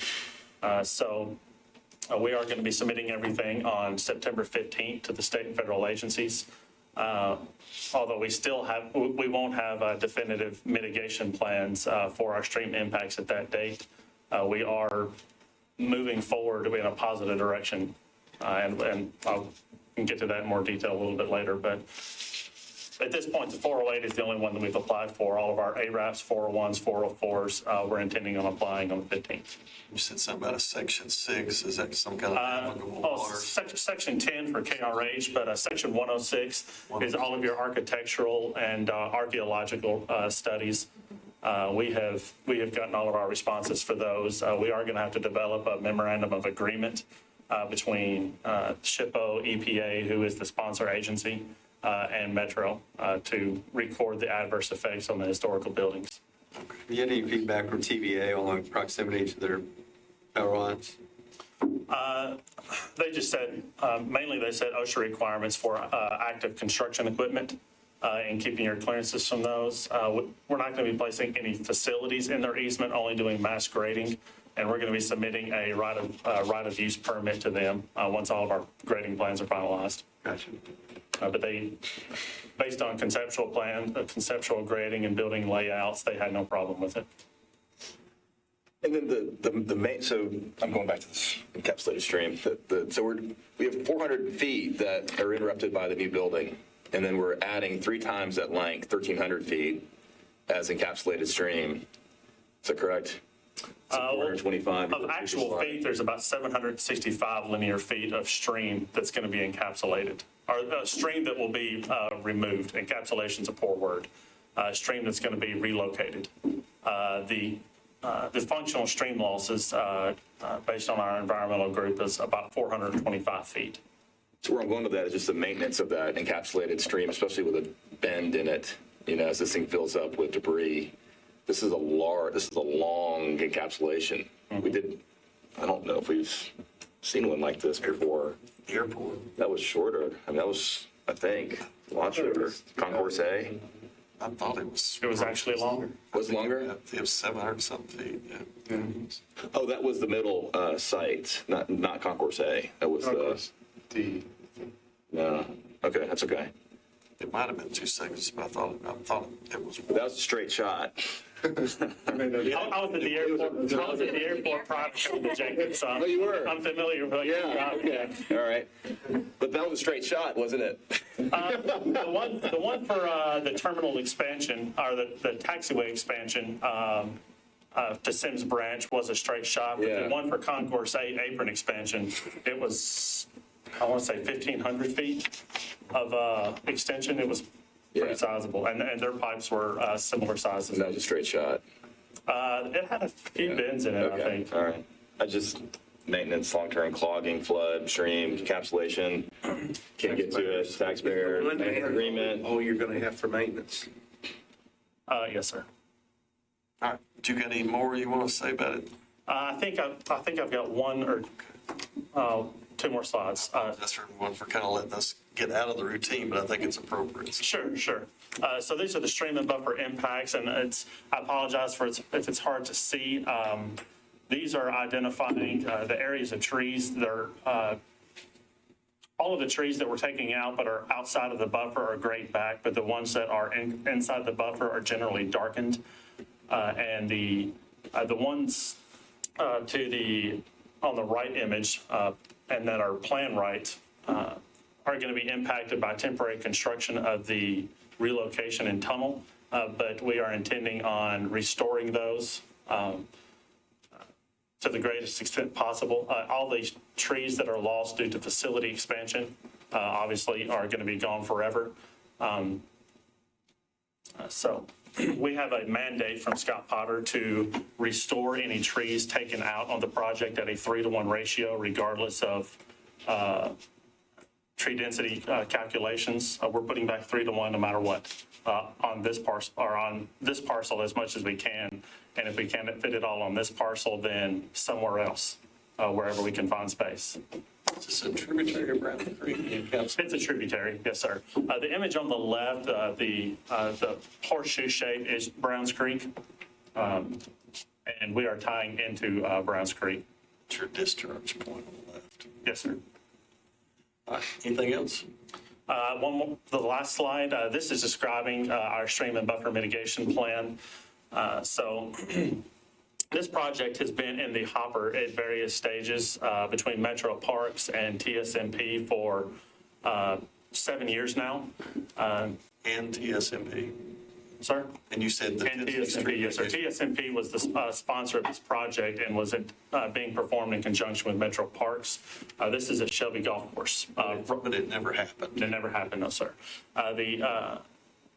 The hurdle for this is the land use agreement that TDEC would require Parks to sign to employ this proposed restoration work on the Shelby Golf Course property, and they couldn't come to terms with it. Yeah, all right. Put this in the minutes. This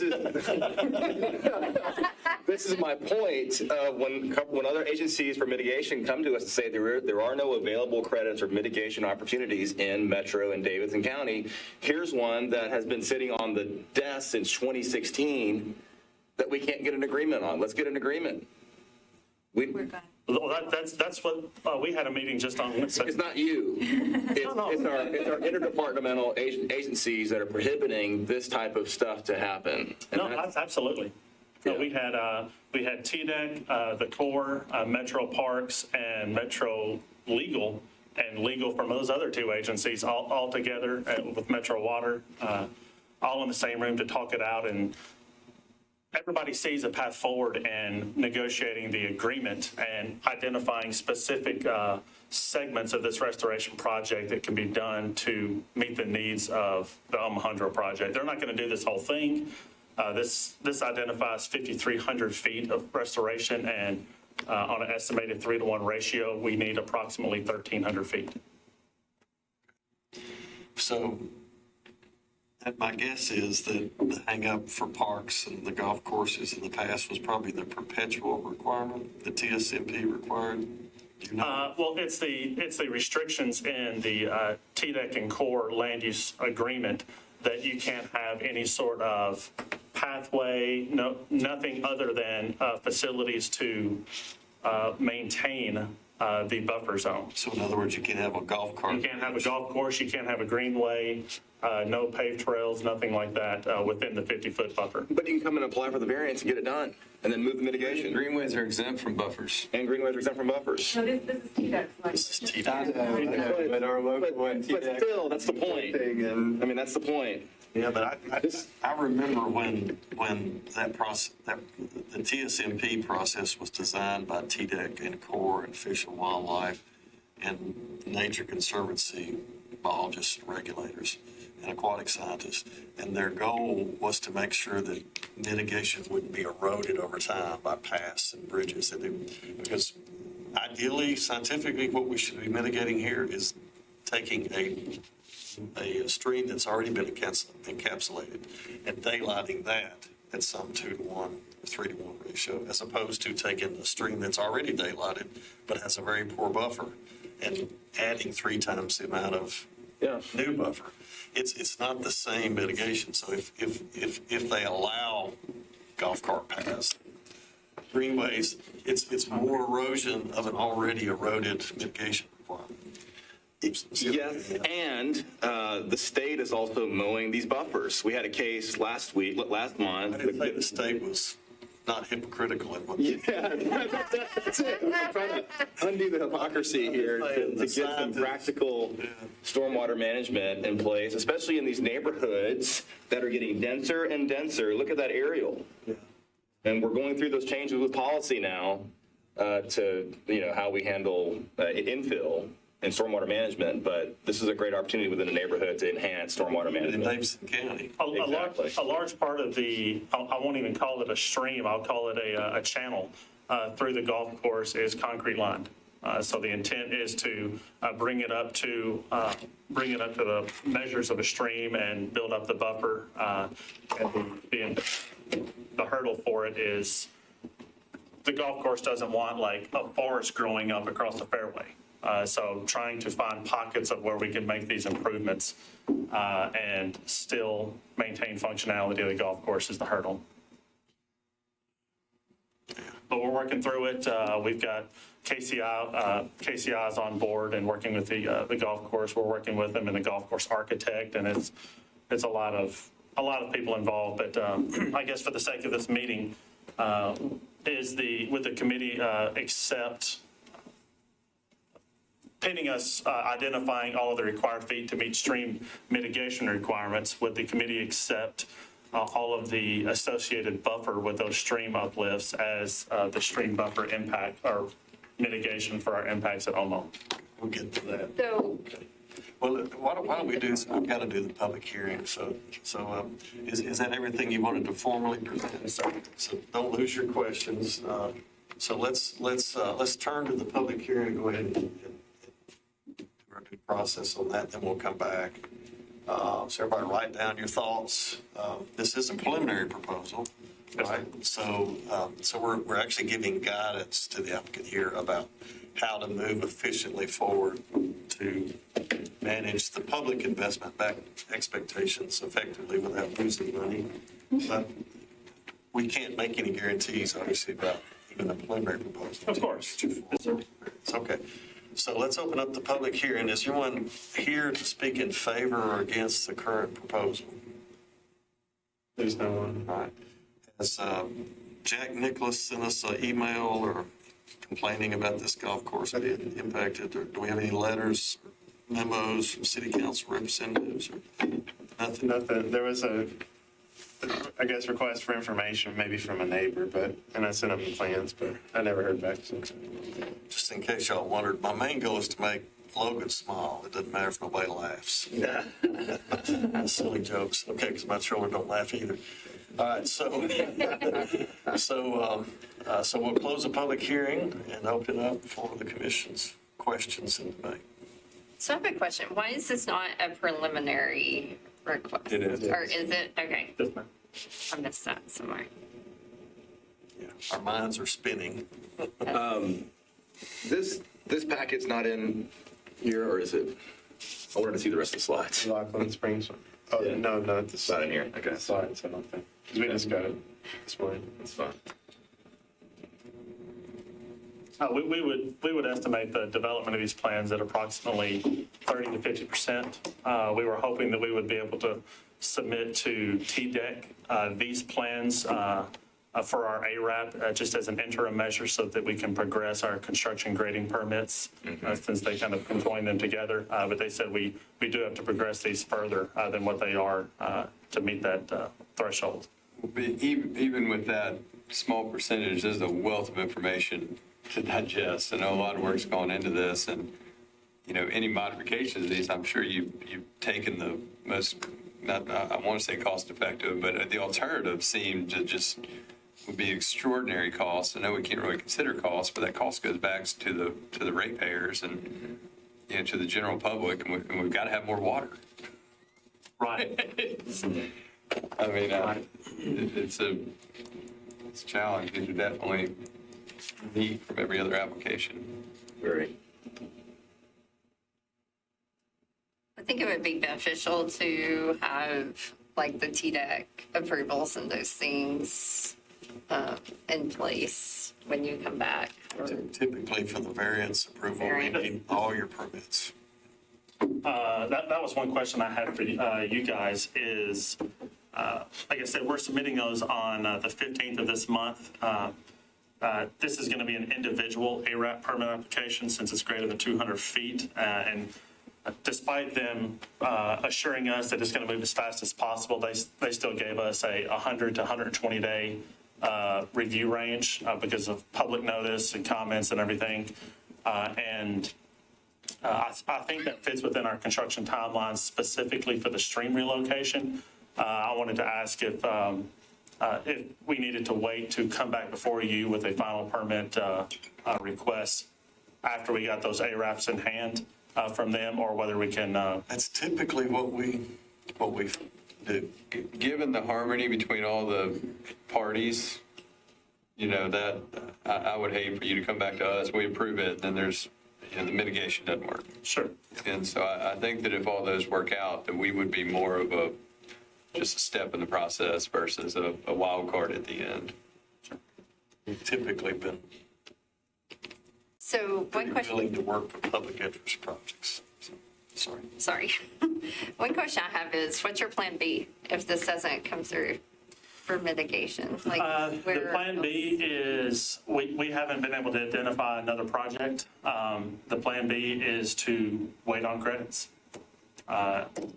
We were trying to get authorization from TDEC and the Corps to have them give us conditional approval of the ARAPs for the stream impacts while we try to continue to identify mitigation measures, given the public interest of this project moving forward. But similar to the airport, right? Yeah. The airport had to do that prior to their UNO, and then they did everything possible and just couldn't. Yeah, there was no credits available. Right. Yeah.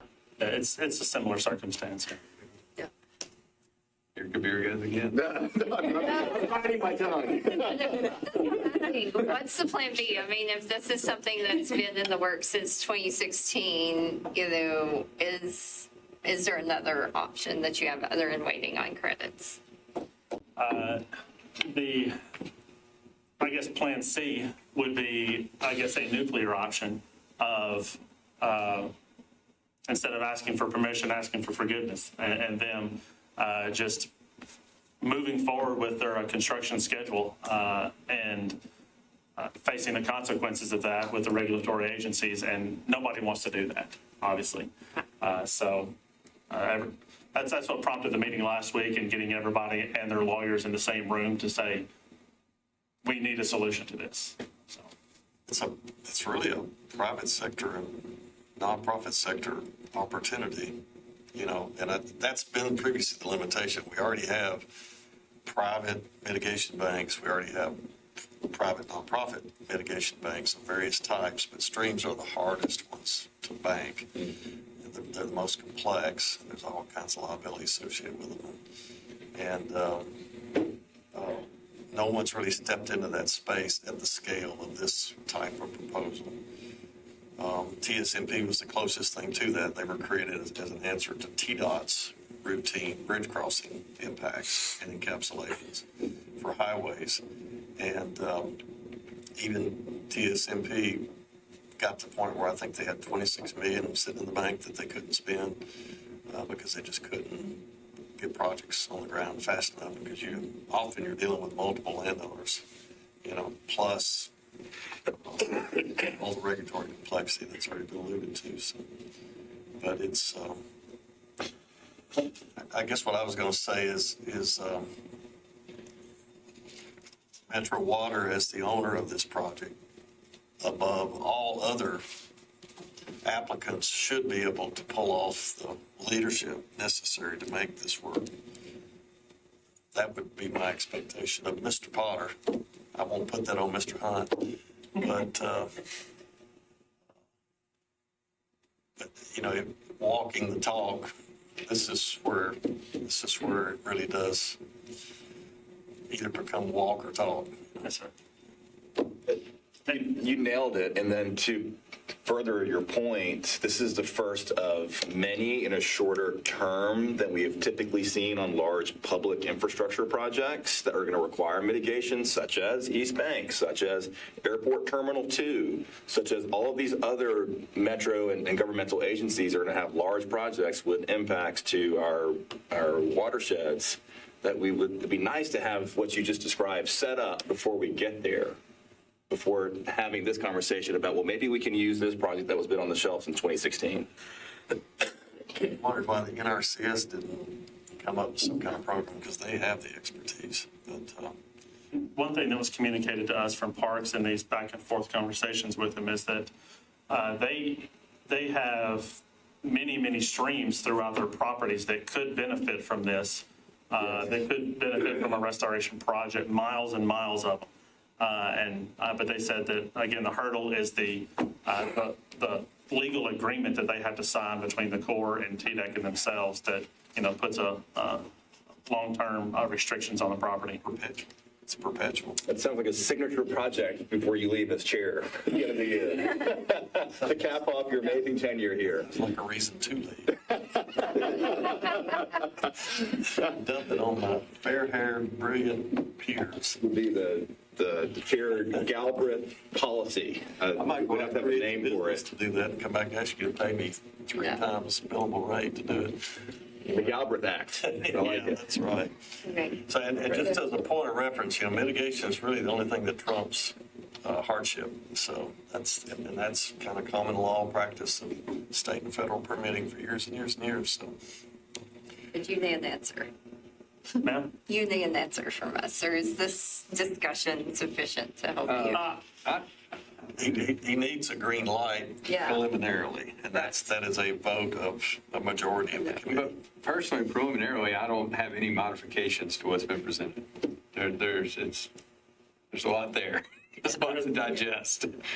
But as long as all the state agencies and every other interested party who's reviewing this a lot more extensively than we are is in agreement, then I don't know why we would have any adjustments to it. So if everybody's in agreement, then I'd make a motion to, you know, approve it with the condition that you come back with the appropriate permits. And mitigation. Yes, right, because not having a repeat of what happened at the airport was last time. The mitigation approved by the state as part of their permits. Right, but what happened was the mitigation is that the airport came back and said there's no more credits available within the watershed. So finding available. They went outside the watershed. They went, where did they go? But I don't think we need to be the ones that regulate that, because if there are no credits in Davidson County, we got to have the water. We've got a motion on the table, and let's see if the motion survives for and then have discussion. So we have a motion. Do we have a second? Point of clarification, what is the motion again? Yes, please. The motion to approve the preliminary variance application with the condition that they come back with the appropriate permits that were mentioned in the presentation. So the motion, does everybody understand the motion? Is there a second? I'll second. All right, I have a motion, a second. It doesn't mean the motion can't be amended for previous discussion, but it would have to be a majority vote to amend the motions. Is there any discussion on the motion or amendments to the motion? The only thing I'm thinking of, these are great opportunities for change, and these are great opportunities for having some onus put on parks or other government agencies to help develop a proposal that could be amenable to whatever state process we need to have signed off. So let's get creative with maybe some unconventional mitigation efforts that don't have to impact a stream. Can we plant some trees? Can we do some other things that have a public benefit with these public projects? I would support 500 divisions of the current linear impact times 3, maybe 1,500 tiny divisions spread across metro parks all over Davidson County. It wouldn't all have to be a continuous linear segment. It could just be improvements at a 3-to-1 ratio of individual segments.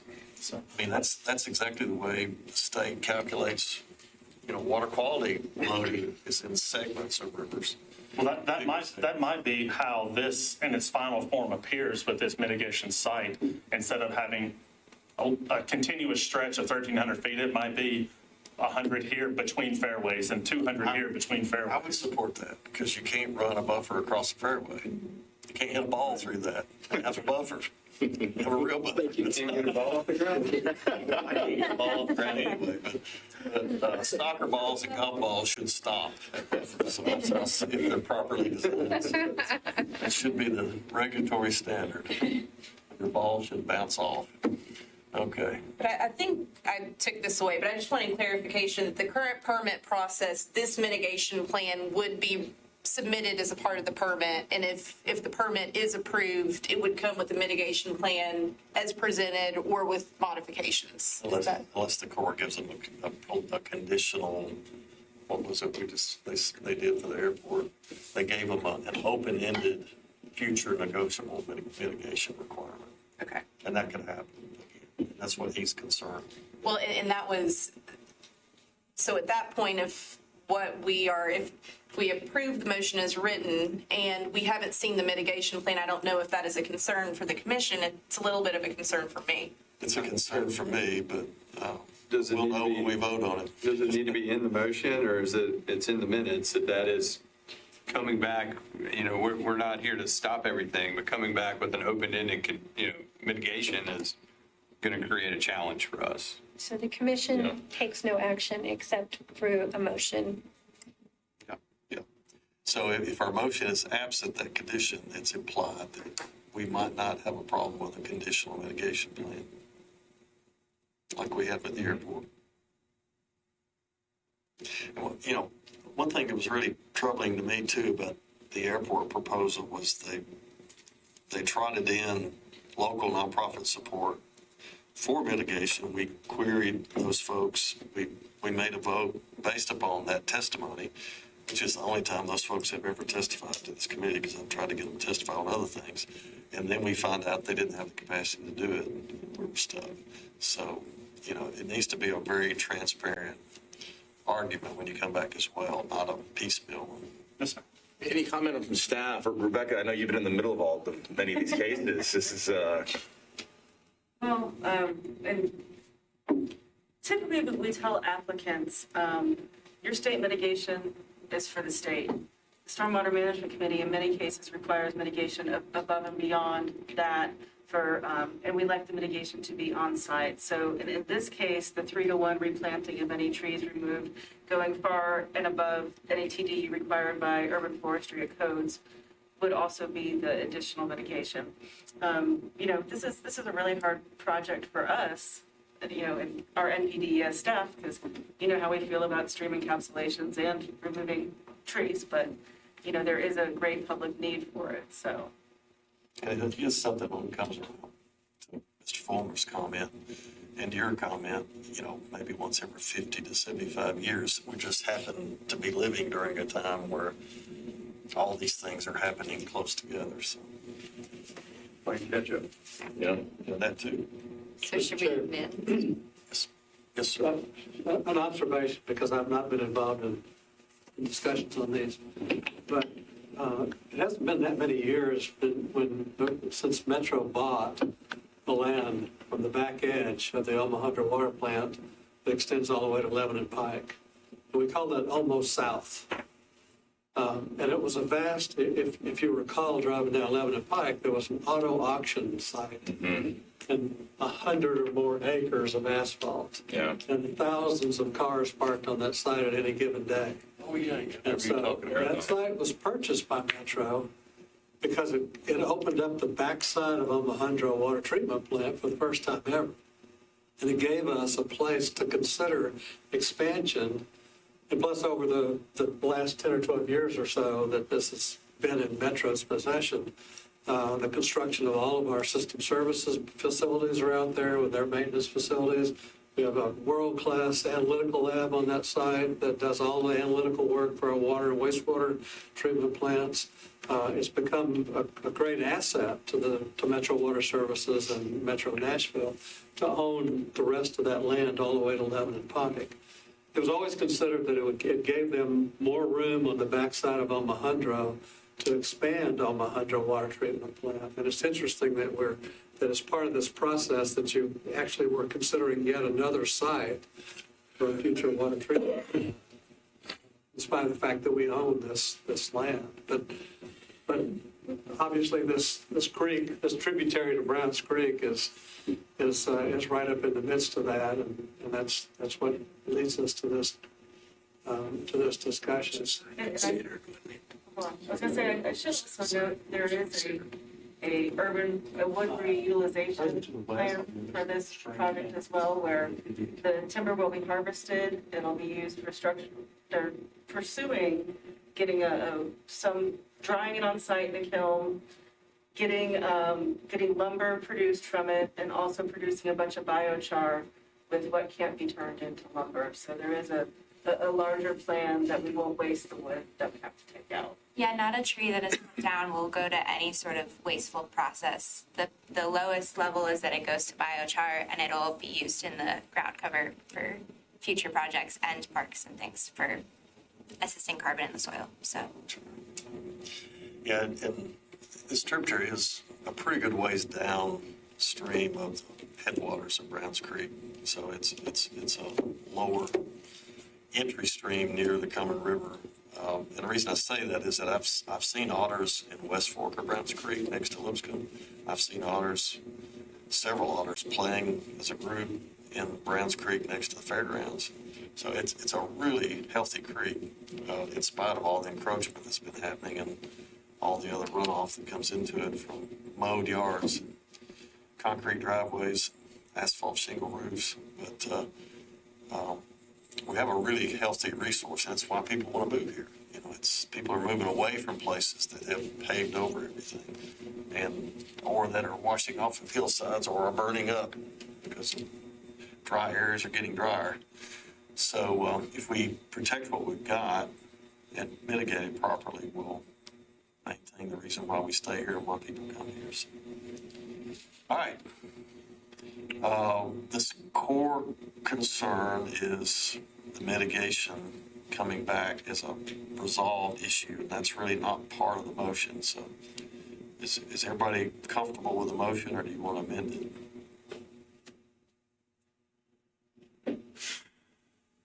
The trouble is how to amend it without creating a problem.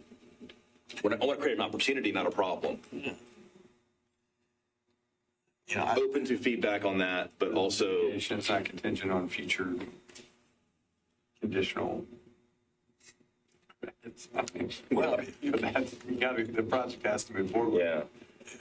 I mean, in thinking through this, I mean, one of the factors that we look at for variance considerations is the importance of the services provided by the proposed facility to the community. And I think this is a particular situation that the community needs this water plant. We don't want the state to hit the easy button and say, yeah, go find credits in the future. But can't stop the project. Right. And they can't come to terms. It is a preliminary approval. If we set the expectations high preliminarily, we still have the ability to move back to a more realistic position. But if we don't set expectations high, they may not meet them. So I don't think we would tie our hands if we amended the motion to say we want the credits at hand and we want them in Davidson County. Yeah. And then if we run into a brick wall, we'll deal with that bridge when it's burned. If credits are pursued rather than this. Yeah. Okay. All right. Yes, I'd like to amend the motion, Mr. Chair, to Mr. Vice, excuse me, yes. I don't know why I keep referring to it. One day. All right. I'd like to. Here will turn gray. That's right. I'd like to make a motion to amend Mr. Fulmer's motion by adding language that states the applicant should return to the committee upon their final variance request with mitigation credits in hand and in Davidson County. If the credits are. If the credits are not, well. They want to do this, but they can't do this. They have to do credits. If the credits of the proposed preliminary application are not available. Everybody understand the motion? Anybody not understand the motion? Yeah, I think Mr. Bowman, do you understand the motion? Yes. If credits are the mitigation, then they have to be in hand and in Davidson County. All right. I second the motion. All right, motion been made, probably second. Does the applicant understand the motion? Yes. Okay. All right, is there any discussion? All right, seeing none, all those in favor of the amendment on the motions signify by saying aye. Aye. All opposed? Any abstentions? Amendment passes. So the motion as amended is on the table for discussion. Is there any further discussion? Seeing none, all those in favor say aye. Aye. All those opposed? Any abstentions? The motion as amended passes. You have a preliminary approval with those conditions. Am I afraid to ask any more questions? You're welcome. So we were mainly speaking on the stream relocation mitigation and specifics to the intake piping along the Cumberland River. Omohundro doesn't have any appreciable vegetative cover other than grass and like riprap lining down the river. KRH has a very minimum depth vegetative strip between the river and the cleared space around the plant. I assume, or it's my expectation that technically a variance is required for any encroachment along the river, correct?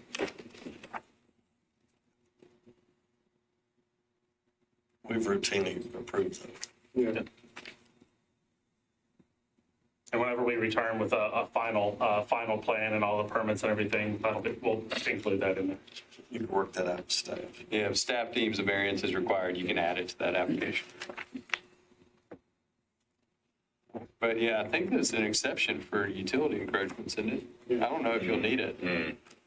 I know water. I know Public Works gets an exception. I don't We think give an every water exception for does. the actual utilities, but not any support buildings for it. Right. But this is just the pipe, I guess, it might be considered a structure. Yeah, it's the pipe, it's a utility, if it's, the office building associated with the treatment plant, it's.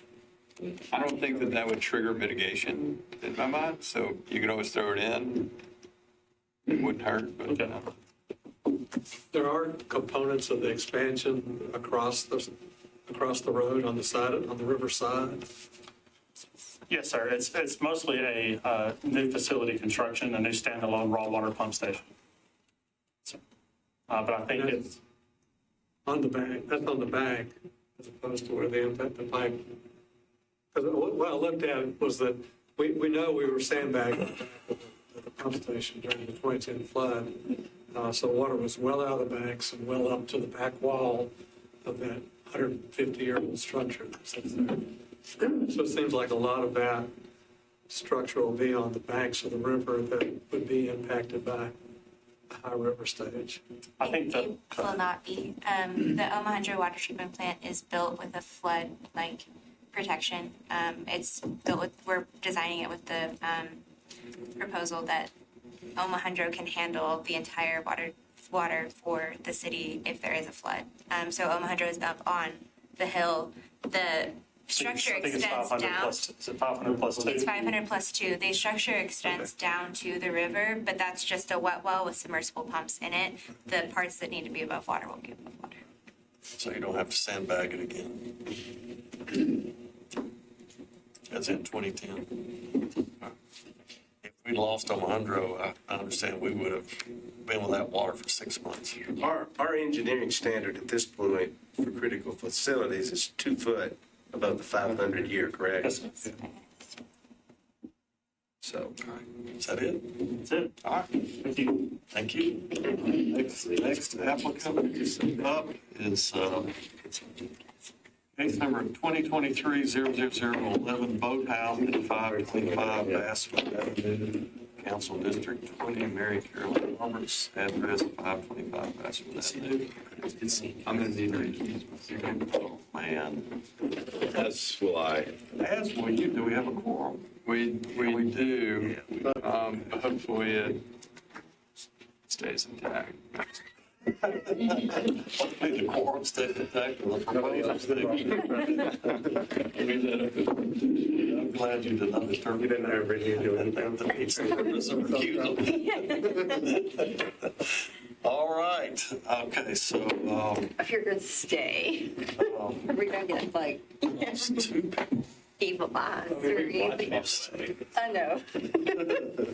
Okay, we still got an engineer, so we're solvent. Got an engineer, a lawyer. They got 2 engineers. Excuse me, 2 engineers. All right, ready? Yep. Case number 4 on the agenda is case 2023-00011, Boathouse at 525 Basswood, preliminary variance, 525 Basswood Avenue, Council District 20, Mary Carolyn Roberts. And he's heard his rights. Yeah, you were in here. I was in here. I brought him up before the third one. Disturbance of the Zone 1 and Zone 2 stream buffer to construct boat storage facilities and associated appurtenances. Disturbance of a Zone 2 pond buffer to construct a boat storage facility. Allowance of an existing building and impervious surfaces to remain in the buffer area. Multiple stream crossings within 1,000 feet. Relocation of buffer signage. Modified buffer signage, educational signage proposed. Allowance of wet floodproofing below BFE of 408, NAVD 88 for multiple structures. Allowance of restroom facility below BFE of 408, NAVD 88. Is that it? Okay, so we're going to go through the same routine, give you 10 minutes, open public hearing, close public hearing, debate.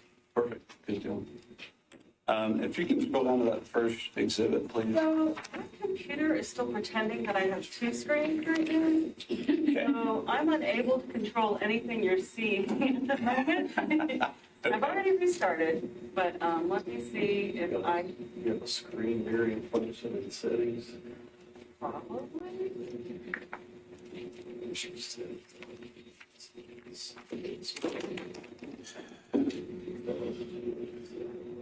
Did that. So let me go back.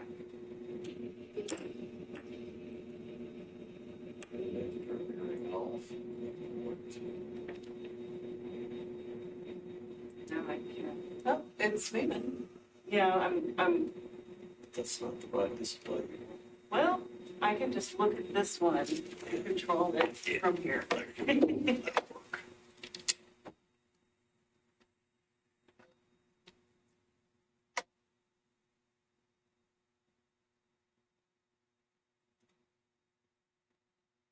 All right, which page do we want? Let's go to 19 or 20. There's 2 exhibits at the back. Scroll down a little bit more.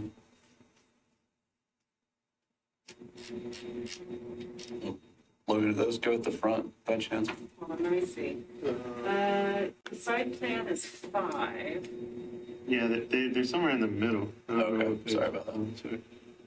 Right after the FEMA map. Okay. We'll get there. Those ones. There we go. Perfect. Yeah, we'll start there. So I'm Yates Bateman, civil engineer with Fulmer Lucas Engineering, here on behalf of the property owner here.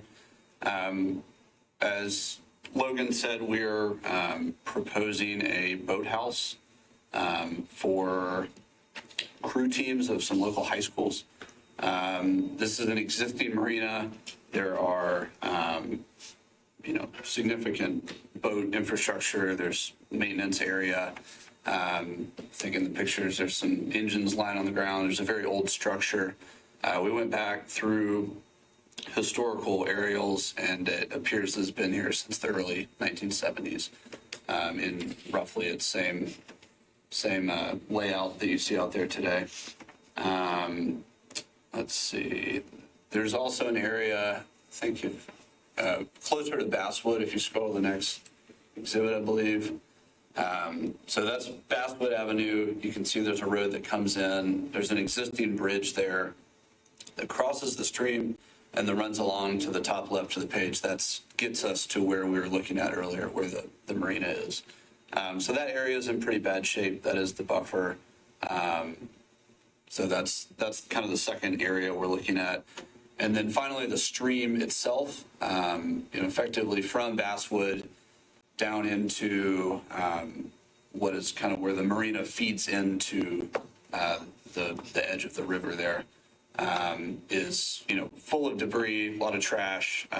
It's not in good shape either. So those are the three areas we're looking at. You can see on this exhibit we are proposing in red. The red outlines, those are 2 boathouses for really long crew boats. That will be an open-sided structure. It'll have a roof and then like some sort of security fence that will allow water and everything to pass through, just in order to secure the boats in that area. As Logan said, we're also proposing a bathroom area for the students down there, with all of the associated, flood proofing and everything that's required by code for buildings below the 100-year floodplain elevation. Let's see. In addition to the boathouse, we're also proposing a pedestrian crossing. If you scroll up, I think back to maybe page 5. Yeah, so you can see kind of in the bend of the river, we're proposing a pedestrian bridge there. That will assist. There is a home and parking area directly to the south for overflow parking for students to be able to easily get to the boathouse area. This is a variance on the formal document, but it is a pedestrian crossing. And when we're looking at the volume 1 of the regs, there's a table that lists different crossings. And I believe it says, let's see, road and driveway crossings in table 6-3. And so this is a pedestrian only crossing. I think we included it just to be safe, but we would like some feedback on if that's actually a required variance from this committee. As far as the buffers, we are, in the blue and the green there, we are disturbing zone 1 and 2 buffers. Those buffers already have encroachments in them. So we are decreasing the zone 1 buffer disturbance by a net of 1,100 square feet. But we are slightly increasing the buffer encroachment of the zone 2 buffer by 784 square feet. That third area near Basswood would be an additional buffer improvement area. We'd be planting that with species that need to be in the buffer and enhance that area. That would be an add or a restoration of 5,400 square feet in that area. And I also mentioned we would be going through the stream bed area, cleaning up trash, cleaning up debris, drastically improving that situation as well. Believe the last item on the variance was the buffer signage. With this being an area with a lot of students, we really felt it was important to have an educational component for the signage, to explain, what these buffers do, what the importance of them are in an urban setting especially, and to kind of keep that in a centralized location for everybody to be able to read and understand what's going on, specifically between Basswood and, where that outfalls into the river there. I believe that is all that I had. Last item, the bathroom that I mentioned would be have an FFE below the 100-year floodplain. We would flood proof that building. The walls will be flood-proofed, and the doors would have a panel system that could be installed. There's an employee at the marina, during all working hours, they would have plenty of warning if they needed to put those in place to protect that area. So that is all that I have. So we're going to open up the public hearing and see if we got anyone here who'd like to speak in favor or against the current proposal. There's no one present. All right, no one present. Has Bill Dance left a voicemail? Finally got Any citizens council representatives? People running for mayor currently? I did talk to, I guess, a neighbor. I think she was a renter, she said. Her primary concerns were property values decreasing, which I don't think that would affect the property values at all. And She's renting? And also the look of the building, because she asked multiple times, like, what does it look like? I'm like, it looks like a square on a page to me, so.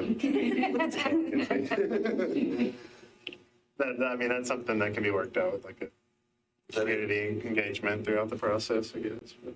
So, any council representatives comment on this at all? No. All right, so we'll close the public hearing. Dare I ask for this image to be side by side with the proposed building? The reason I say that is that because I've got gray hair, I can remember proposals coming to this committee for industrial sites, for other projects where access to the water was kind of part of the daily and normal operations. And our challenge is, to me, is always, even though we're not really held by precedent, is to make sure we're sending a consistent message to people so they don't waste their money and time as they think about projects that might affect buffers in the future. And so just having a consistent experience so that we get fewer applicants with unreasonable expectations coming to us, just making it more time consuming, having just a consistent way of dealing with these helps assure that the process will go forward efficiently and fairly. So, So this matches with that, is that correct? Yeah. Okay. Yeah. That helps. So that. Look, all the work they're doing is going to be off the property owned by the marina. It's right at the edge there, pretty much. I think the pink Just for the Vanderbilt Rowing Club or something. It's two local high schools. Okay. They wanted to get the preliminary approval before going to get their board approval, so we're trying not to have it be in the paper yet. I got you. So where we've been really. The buildings, it's more of just a covered. It's not really a building per se. I don't know how much I can talk. Yeah.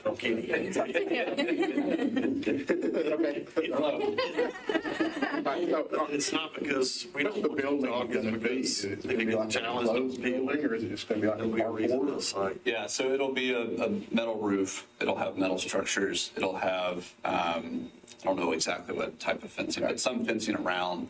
They'll allow water through and air, but allow them to secure the boats is the main purpose of that. Yeah.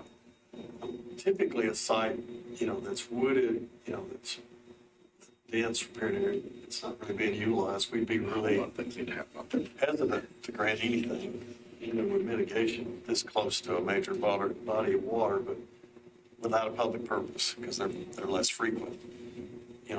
All developments are frequent, sort of daily, weekly activities, so we have to be a little more careful of, even with mitigation. Mitigation is not the desired alternative, it's the last alternative. Nature's the desired first alternative. But can you remind us what your mitigation is? What are you proposing to do to make up for the encroachments? Yeah, so, and one other thing I'd like to point out, the encroachments, I think it's behind the aerial there. The existing boathouse is fully within the Zone 1 and the Zone 2 buffer. And so, we're removing some of that pavement and some of that building, or all of that building. We are putting back some pavement and some building. So, I don't know if that fully counts as mitigation, but we're making a pretty bad situation better, but there are still encroachments there. So that, in addition to, cleaning up the stream bed, and then replanting a lot of the buffer up near Basswood. So you're decreasing the Zone 1 by a little over 1,000 square feet, but increasing Zone 2. Is Yes. that correct? That is, and yes. The Zone 1 that you're decreasing, I'm assuming that there's like impervious pavement there, and the plan is to take that up and put something else in its place? That will depend on the kind of how the building sits on the site. And we have, there is currently pavement. If you look at the pictures,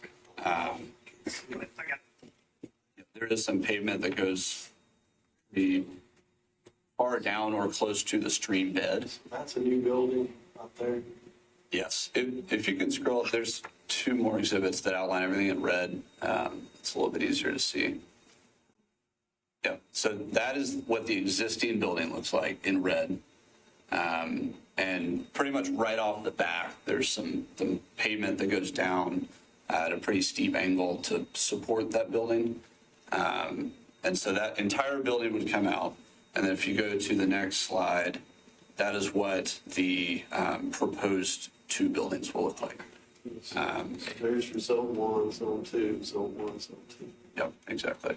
The built similar to in construction to the existing, what you're calling a building. Correct, yeah. Yeah, structure, shed. Carport for carports. Yeah. And going back to the first question, when you remove the building, you're going to remove the concrete flooring that was there originally, or? That's what I think that's unknown right now. We don't want to collapse the bank because a lot of the pavement is kind of in the bank a little bit there. And so we don't want to further disturb that bank, but we also know that that's something that, should come out and would help improve that area significantly. I don't have GIS on GIS. And I guess the original question, I see that we have the buffer enhancement around 5,400 square feet, but what, and I could have missed it, but what in particular mitigation efforts would you be doing in the buffer enhancement? Just increased planting in that area. Staff think about the mitigation and the math. I think our comment, is this a preliminary? It is, yes. That there should be significant mitigation to support the significant disturbance they are proposing. And I don't think we've seen significant mitigation.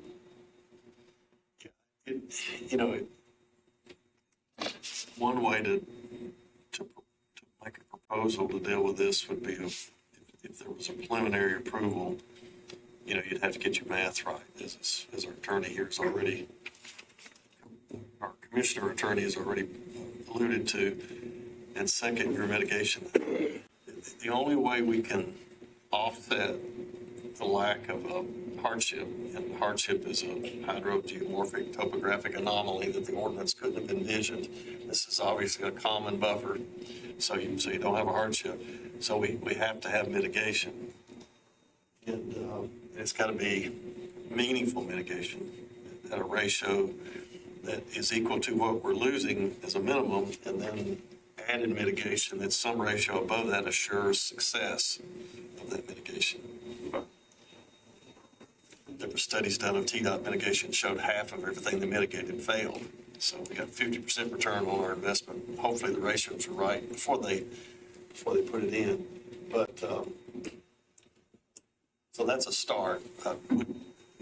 Would you be amenable to do that if there was a majority of commissioners that Yes. felt like they could support that? Mm-hmm. And I did forget to mention this, and I don't know if this counts as a hardship, but in the, I think it was Appendix C It says the necessity of the facility to a waterfront location, which this is a rowing team for high schools. It does need to be more or less on the water, which One of the Guidelines. considerations you can take into account in granting variance. so that is, one reason that this kind of does need to be right on the water. That's typically why we tried to work with industrial loading sites, industrial access to the river. This reminds me of one that we Anything at this location will be an improvement. So it looks like there's a structure kind of in the corner there. What is that?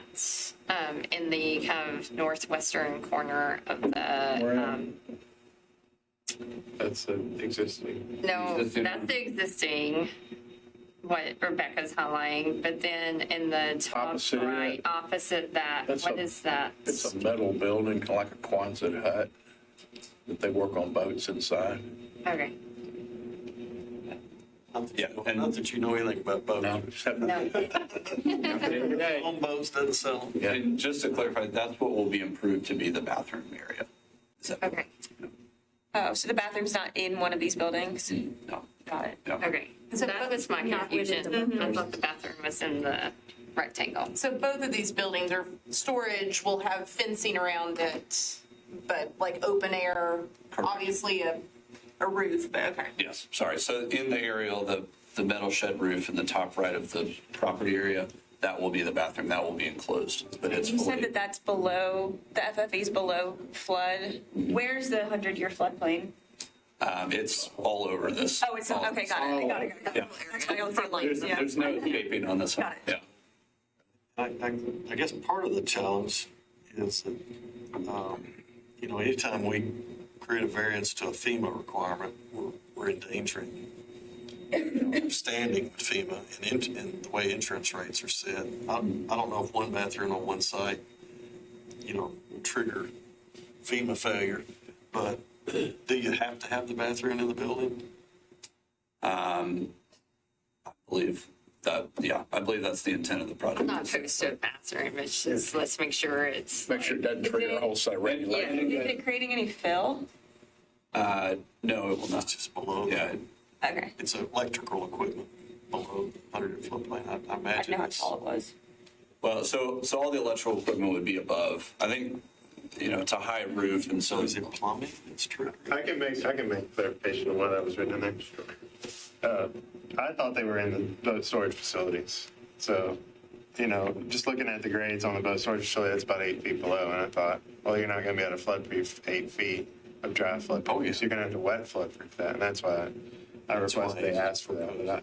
yeah. So that bathroom structure would be wet flood-proofed, and It would be wet floodproof. all of the water would come in. Or water no, would not. okay, water does not. I'm sorry, water does not come in that building. So you don't have to ask for that. Correct. Because water's not going to get into the bathroom. So maybe we should look at it like this. How low would the bathroom be? Would it be in the floodway?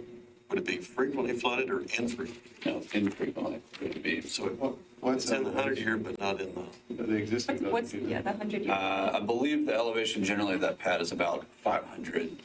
400. Or 400, I'm sorry. That's about 8 feet below that. Yeah. It's about 8 feet below the 100-year floodplain. Yeah. It's pretty good. I still don't know that you can dry flood for 8 feet, or 9 feet to get 1 foot above. Oh. I've only seen about 6 feet max, maybe. 50 year feet. They'd have to floodproof It's a flood 9 to feet 9 feet, yeah. of it. Yeah. Right? Is that the regulation is a foot? Foot above, yeah. Yeah, 1 foot above. base 100 water. year is 408, so. Yeah. And that's where the bathroom would be, that slab is 400? Yeah. And just to clarify, by the foot above, floodproof doesn't effectively create any fill.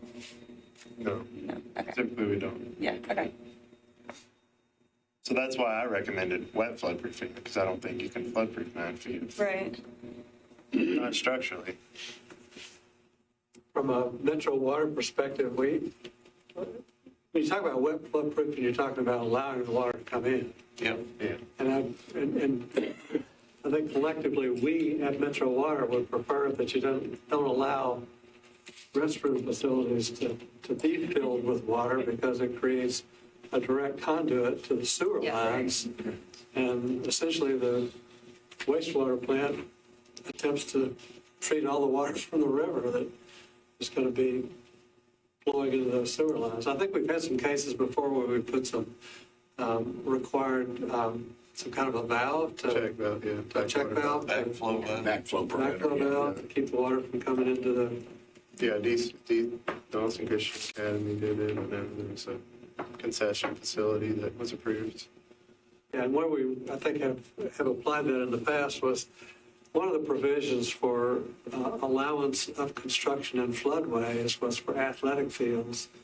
And we defined that in a way that allowed you to put all the attendant structures in an athletic field, including grandstands, restroom facilities, snack bars, whatever was associated with that. But the example we had was on Antioch Pike, where they're building a soccer field in the floodway of Mill Creek. And so there was concern that we don't create a situation where water pours into the restrooms and then surcharges the whole sewer system at that point. Should be amenable to a backflow valve. Absolutely, yes. I think codes would require it, probably. Yeah, we would meet all codes related to that building.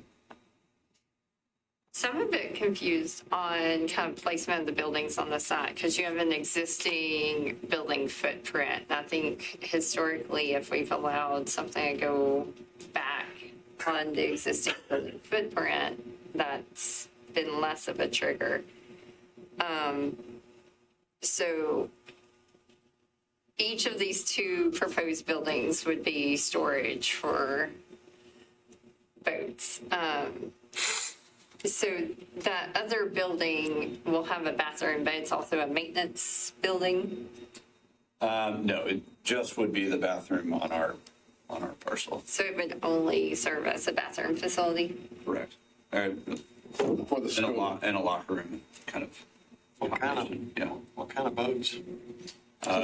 Crew, like long, skinny crew rowboats. They're out there a lot. So does the fencing keep them in there when it floods? Instead of creating. You know, calling that a building is a stretch of what your building might be, but what calling what's there a building is a real stretch. I mean, it's just a cover. It's just a few pieces of tin that are rotten covered. I think they're normally like tied down. Yeah. Supposed to be a dry dock. You know, like to go down the river. Yeah. But Structure. anything would be better than what's there. But I think that rowing team is operating out of Commodore now, down the river. And it's neat they're going to be doing this. It's cool. But are they doing it in conjunction with the adjacent property owners? Because most of the buffer area is not on the marina property. Okay, good. So can I get some clarification on if the pedestrian crossing is part of this request, or is it supposed to be part of this request? So I think there was a reference to the way the manual reads says driveways. So one of the questions was, since it's pedestrian and not vehicular. I don't know if Rebecca. Who's requiring that? Who's requiring that pedestrian? Well, I think it's pretty. I think it's just a request of the project to get to access There's parking. parking. Yeah. The other bridge is vehicular. Correct. Are they requesting it? Or? Yeah. Yeah, so table 6-3 says road and driveway crossings. So Rebecca, do you know why it doesn't specify pedestrian as a problem? No, I'll put it in the next room. I'm just curious. So what kind of disturbance will happen as a result of putting in that pedestrian crossing? It would be a footer in the zone 1 to support it. So there would be some small disturbance. What are you thinking it would be, like material wise? I'm not sure. I don't know if that. Okay. Like 2 pieces of wood. Trailers. Yeah. Oh, okay. 2 flatbed trailers. 18-foot span. Okay, got it. But it would fully span the banks. Yes, it would span the banks. Yes.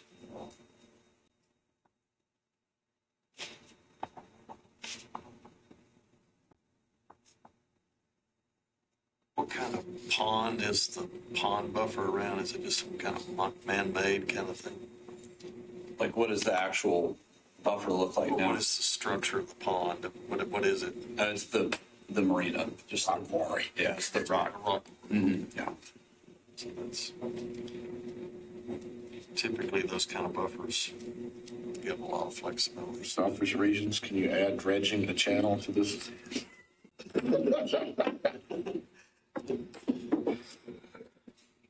Make it a condition. So since this is preliminary, I would lean towards just on caution, thinking about the pedestrian bridge, actually having some information about how much of a disturbance that would cause in the footings that would be put in to support that. I think that'd help. I think the pedestrian bridge could also be a cool location for like educational signage too. I agree.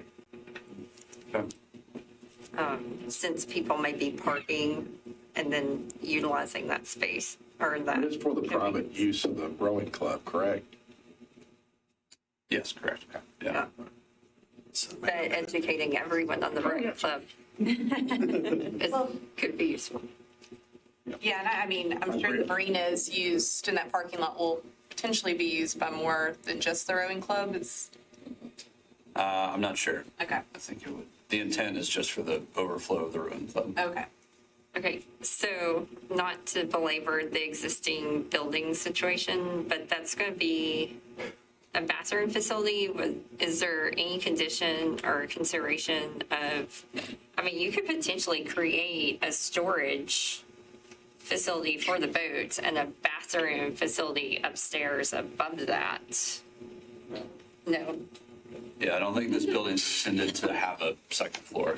Get yourself sued. Basically, in the carport, pretty much. For Right, the boats it's a on the right. carport, but thinking about how to consolidate. Yeah, I guess some what of the she's saying is like, footprints. is it necessary to have the bathroom below flood and as its own thing? Yeah. Yeah, fair question, but Codes play I with think bathroom. from a constructability and cost standpoint, attempted to keep them separated. The boat storage, it would just be a completely different structure if we had to put bathrooms on top. Okay. But could the locker room area be like on a first floor elevation, then the bathroom be above it? Sure, potentially. I mean, that might minimize some of the concerns about flooding.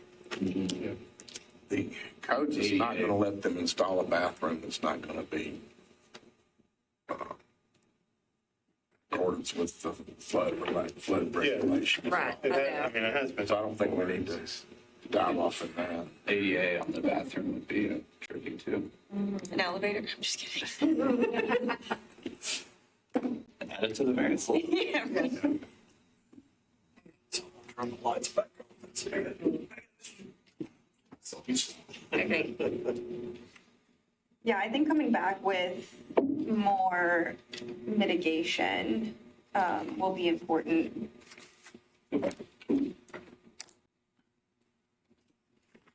I agreed, a little bit more detail to what the enhancement would actually be. Okay.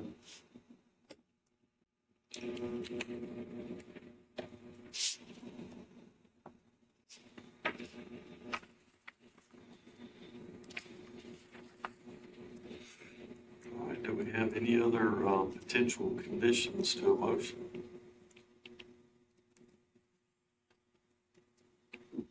Mitigation, detail, and enhancements. More detail on the educational signage that they're proposing. Mr. Bowman, is the wet proofing a requirement part of his proposal, or is that just a staff recommendation? He has to request it if he's going to ask for it. If they're going to dry flood proof it, they wouldn't have to ask for it. I just don't think it's possible to dry flood proof it. What did he ask for in this preliminary? They're asking I kind of helped them write the conditions, but I think that they need to ask for wet flood proofing. But it's first. okay. So they they're asking for dry flood proofing, but you don't think it's. I don't think it's possible to dry flood proof. So that would be a condition too, if you all wanted, if you all agree that dry flood proofing is not feasible. I don't know if we can do that without structural information of the existing building. So, well, if it's a question, then maybe you should just bring back a better schematic of how that, of what these options would look like. Dry flood proofing is the intent. So we can bring back some more info on that. Realize there's some doubt around that, so it makes a preliminary, very preliminary. Yeah. The only other, it seems like the only other project we've had that proposed dry flood proofing was a structure over near the fairgrounds, not over near the farmer's market. And the conclusion was that the walls would have to be 3-foot thick concrete walls to offset the hydrostatic pressure of 7 feet of water against an outside wall. And they concluded that it was not feasible to attempt to dry flood proof to that depth. But you may not care whether your wall. I hear you. There's a lot of hydrostatic pressure against the wall at 7 feet of water on the outside. As the Nashville Symphony learned. I mean, there are buildings that are flood-proof higher than that. See, like the Opry House is flood-proof 20 feet in places. So, possible. So detail on the flood proofing / wet proofing issue. Yep. Any other preliminary guidance might go into the conditional motion?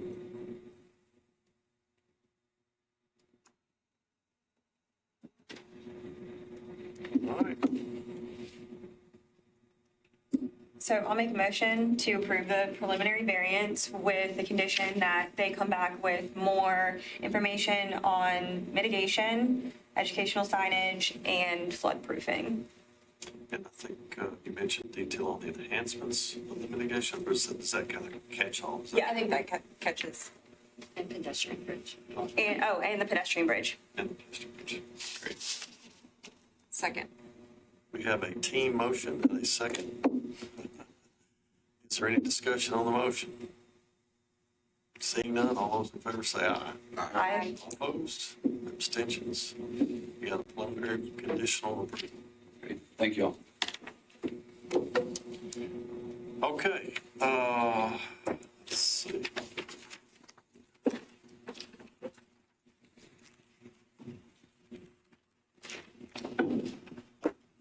Have any new business, Mr. Bowman? We'll be back in Sunny West next month, I think. Starting on Wednesdays, the first Wednesday of the month. Either October 4th and April 15th. And our terms are up? I believe so. At the end of October, your terms technically expire. So Trey's position would be reappointed by the Greater Nashville Association of Realtors. Yours would be appointed by the mayor. Which mayor? The mayor, is what I understand.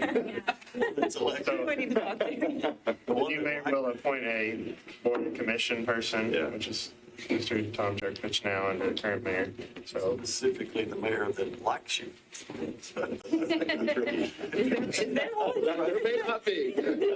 Technical expertise. I put something in with the clerk's office to say, kind of try to make this priority to get on the council agenda in early October, hopefully. And typically, someone will stay active until they're even if unappointed or reappointed. You can stay on for 60 days, I think. And I've been in limbo before. Yeah, you can hold over for 60 days. That's correct. And the only other thing I wanted to say, I talked with Logan a little bit, but part of our criteria, especially in the no disturbance buffer, we really need to be getting some written guidance from Greenway commissions. And there's been a lot of no comments lately, so I would appreciate it if we talked with them. They do need to give a negative or positive on some of the buffer variances relating to the no disturbance areas. Boy, they used to be diligent. Yeah. And I did get comments kind of right at the end that were like, we don't have any comments, so. It'd be nice if they could just say, this clearly doesn't affect a greenway interest. I think we could write it. Kind of what they're talking about, just Well- assurance that there's not going to be something that they didn't take the time to look at. Yeah, I was looking at our criteria under, and this might be something that we want to discuss as a committee, but the F1, 1, 2, and it's under L subsection 3, and it talks about requiring a written recommendation, positive or negative, from the Greenway Commission on certain no disturbance buffer requirements. So I've seen a lot of no comments, so I think it'd be helpful to have the conversation with them about, giving us positive, negative on some of those. I think that I can talk to Greenways because it's actually a requirement on our application that they send them a separate email. Okay. Which copies me. And that's the only department that gets that separate email. Yeah, it's one thing to say no comments, another thing to assure us that we're not going to vote on something based on incomplete feedback. And they tend to be here if there is something. I mean, the gentleman was here today to speak if we needed them on the Laughlin Springs, I guess. But That's good to know. I didn't know that there was a representative. he was here. Cindy could not be here, he said. But What's his name again? David Diaz, right? Yeah. Love attention to detail. Point. Michael and I have had a conversation this week about this kind of an issue because we have this provision within the ordinance, within the code in 170 that provides for allowances, addresses allowances in floodways, things you can build in a floodway. And one of the things you can build in a floodway is a grade level surface parking area, path, or hiking trails. And it kind of ignores, because what we talked about was the disconnect between a provision in an ordinance that allows certain things in floodways that kind of doesn't touch at all on the issue related to floodway buffers. When you can't disturb the Zone 1 buffer, but you can move over 5 feet and build a path into floodway because there's an ordinance that was passed after the flood in 2010 that permitted that. And so that's kind of a disconnect. And quality and quantity regulations related to a parking lot. Yeah, and we've always kind of, because that one came, I think it was one of the aldermen that said she was pushing for a new parking area, maybe at Harding Academy or somewhere like that. And there was an area down along Richland Creek that was in the floodway of Richland Creek, but it was a nice flat area, and we'll have a net zero loss. We'll excavate, and then we'll install an asphalt parking lot, and so there won't be fill in the floodway. But it's just one of those things, because we have another project that's come up this week where you have an allowance of things you can do in floodways because of this ordinance that aren't accurately reflected in what's permissible in our regulations. So we tried to clean that up. Yeah, we actually did clean that up. So it now states, there was one site that got through, but that did get cleaned up now. The manual would also have to be met. Yeah, the code was changed to say it has to meet the requirements of the Stormwater Management Manual. The Stormwater Management Manual says the floodway is treated like its own buffer, so you can't The put buffer zones run to the center line of the stream or whatever it is. Top of bank. Top of bank or the floodway. Top Or of bank. floodway. But it also says the floodway is treated like its own buffer, so you can't put a parking lot in it is one in our buffer. regulations. Yeah, So is there also a provision that says that if anything is proposed to be built in the floodway, it has to meet the requirements of stormwater It have to meet the requirements of or come before the commission? Yeah, it does. Yeah, they'd have to if they couldn't. That's how it got cleaned up. Yeah, okay. Anything else? Next meeting is in a different building in October. There's a chance I might be traveling. All right, thank y'all. And we have a motion to adjourn. So moved. So moved, second. That is a non-debatable motion. All those say aye. Aye. Opposed, abstentions.